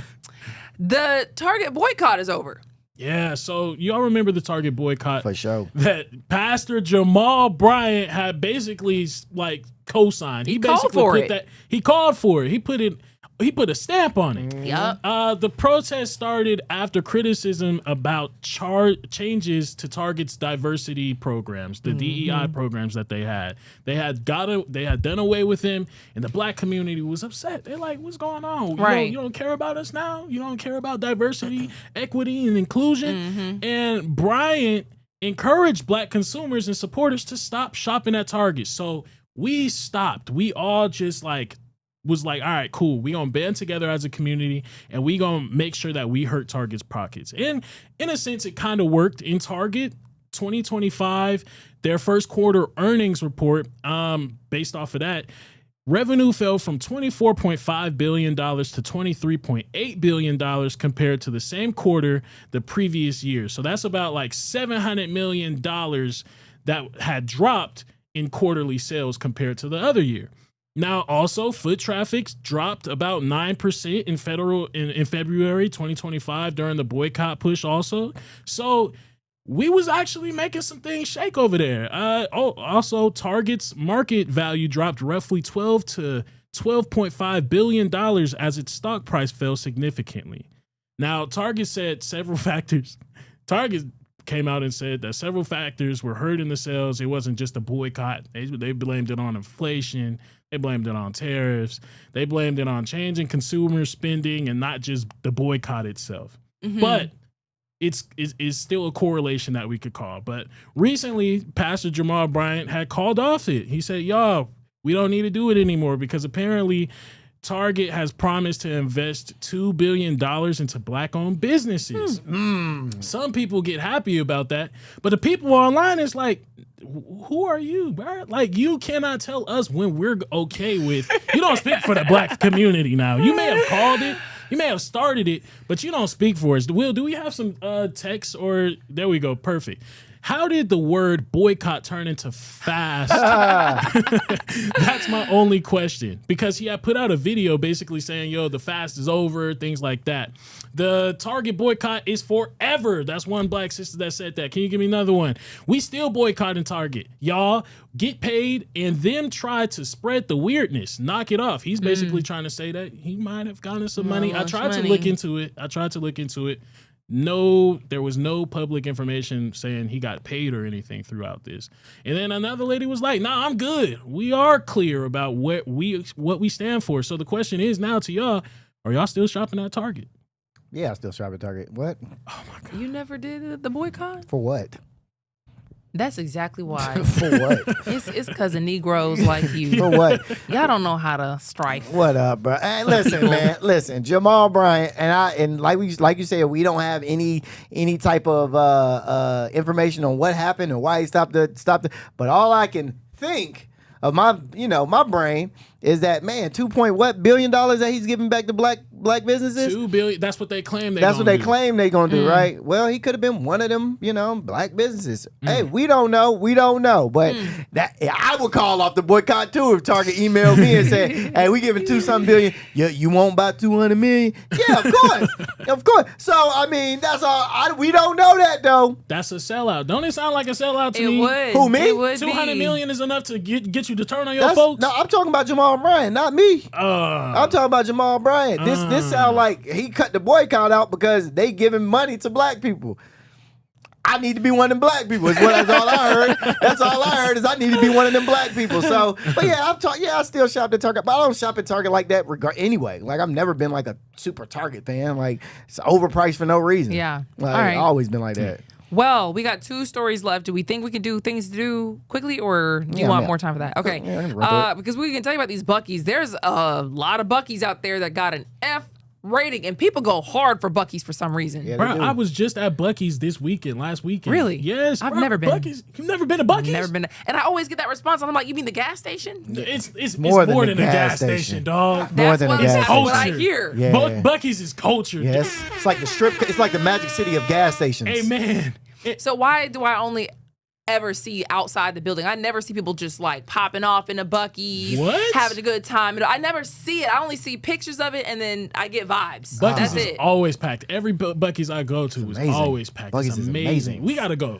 You like road trips too. You I do. mean to tell me you never stopped at a Buc-ee's? That's crazy too, because I really didn't. I didn't even see one. I think I might have actually passed one. Oh, that's a Buc-ee's. Oh, wow. And that was it. Well, as of March 11th, 2026, you might have gotten lucky. 33 of the 38 Buc-ee's locations listed on the Better Business Bureau's pages had an F rating. Yeah, so the complaints were tied to stores listed in Alabama, Georgia, Kentucky, Tennessee, and Texas. I'm not.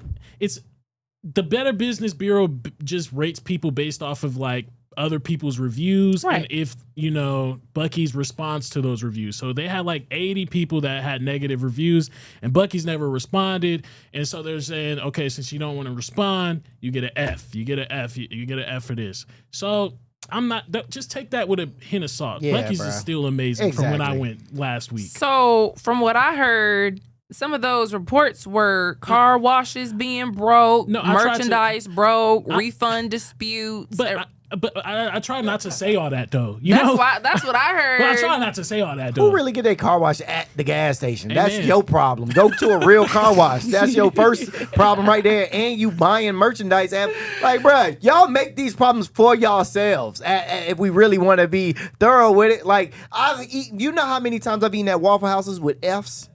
Oh God. And they are the best Waffle Houses to eat at. Amen. So you think a F gonna stop me from going to Buc-ee's? F no.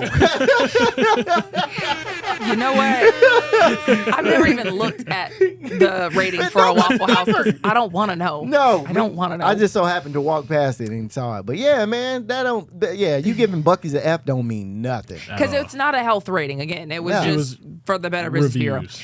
All right, y'all. It's Fridays. Couple things you could do this weekend. For sure, man. So we got the St. Patrick's Day parade because St. Patrick's Day weekend is this weekend. Oh, I didn't know. Yeah, March 14th, 15th, and Peachtree Street, Atlanta. There will be the St. Patrick's Day parade. It is going down. Expect floats, clowns, bands, dancers, drill teams, the whole nine. It's gonna be a cool little time, man. We got Six Flags is opening up this weekend, so just want to give a little announcement for the teenagers out there. Do not go. Stay at home. I'm pretty sure they got some type of curfew for y'all, and y'all got to walk around with adults and all kinds of stuff. Bro, everybody's been putting up their Yeah, curfews yeah, out. so- like parks, malls, Yeah, all man. types of places. Yeah. Because summer's about to hit, and they know these kids about to get out. Exactly. Last time I went to Six Flags last year, I had some free tickets, so I went, and there were just gangs of kids. Yeah, bro, it's too and many. they would just run. Like in a group and just be running and it'd be like, bro, what are y'all doing? And it's almost like they just want the chaos. Too much for me. They doing too much. Yeah, I don't go to Six Flags anymore. That's not me. We got Soul Flower Music Fest. Now, this is this weekend. I didn't know about this, and it's a neo soul, R&B, hip hop performances in Atlanta this weekend. Food vendors, the whole nine. It's a Black music and culture festival. That's what it's branded to be. They call the Soul Flower Music Fest. So if you're out this weekend, man, go check out one of these. Definitely stop by the St. Patrick's Day parade. What? Sorry. What? I was just looking at the picture y'all chose, and that does not look like Atlanta. And that is the same dude What do you mean? twice. What do you mean that First does- of all, that's the same black dude twice. That does look like the Ferris wheel, and then you got the West End in the back. What do you Look at mean? the people, Lana, Rondell. they're Oh, the people. twins. They're twins. They're twins. They're twins. They're Yes. twins. In the same hat. And that doesn't look like Atlanta. Why doesn't that look like Atlanta? That looks like the culture of Atlanta to y'all. Which one y'all made Well, this? remember, I Atlanta made it. ain't that diverse. I made it actually, but Atlanta ain't that diverse. it's really not. I feel that there could probably be more than two blacks in the front of the picture. When's the last time you celebrated St. Patrick's Day? Exactly. I mean, I ain't celebrated. I like a good St. Patrick's Y'all Day. got on green. Y'all celebrating We it for did. sure. Yeah. Okay, you You might know, get a this wasn't point even there. planned. Yeah. Yeah. They don't you like didn't us. get the memo. Yeah, because they don't like us. So of course I'm not gonna celebrate it. Hello. Well, whatever you do, I hope you have a safe weekend. That does it for us. We will see you next week. Peace.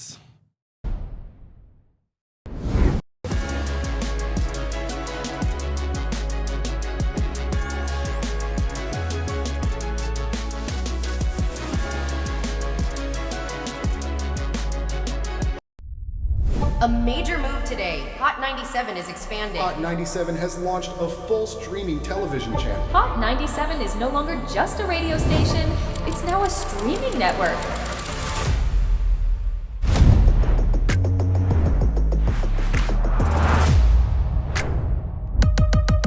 Welcome to Hot 97 News. Let's dive into the news because the news has been newsing.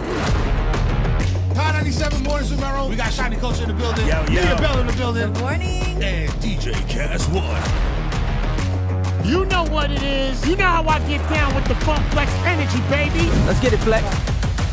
Nobody don't want no smoke. Wow, it got spicy real fast.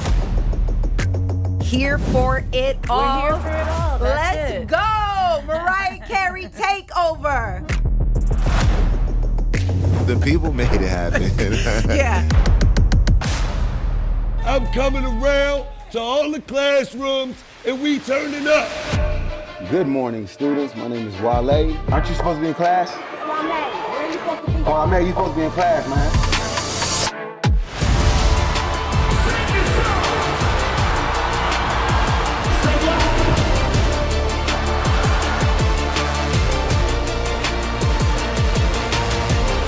Rihanna has become a true worldwide icon. Congratulations on the job. We listen to Hot 97 every day. We can't wait to hear you guys even more. Hey, let's go.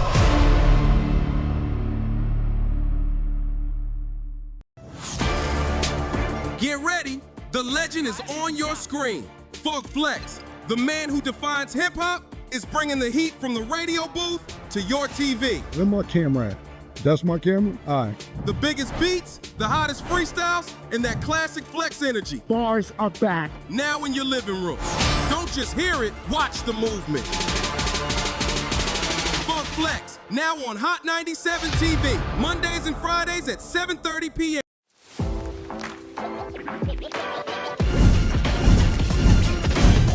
Welcome to Hot 97 News Atlanta. Here with Rondell with 2 N's. What they do? Give it up to you. And Million. Hey, the fact that this is a reality. Brand new live news show. I'm your host, Lana Harris. There is so much going on in this country and in this world. Civil unrest. Nobody's gonna trust that. Any of This sounds, like I said, it sounds good. Yeah. It does sound beneficial.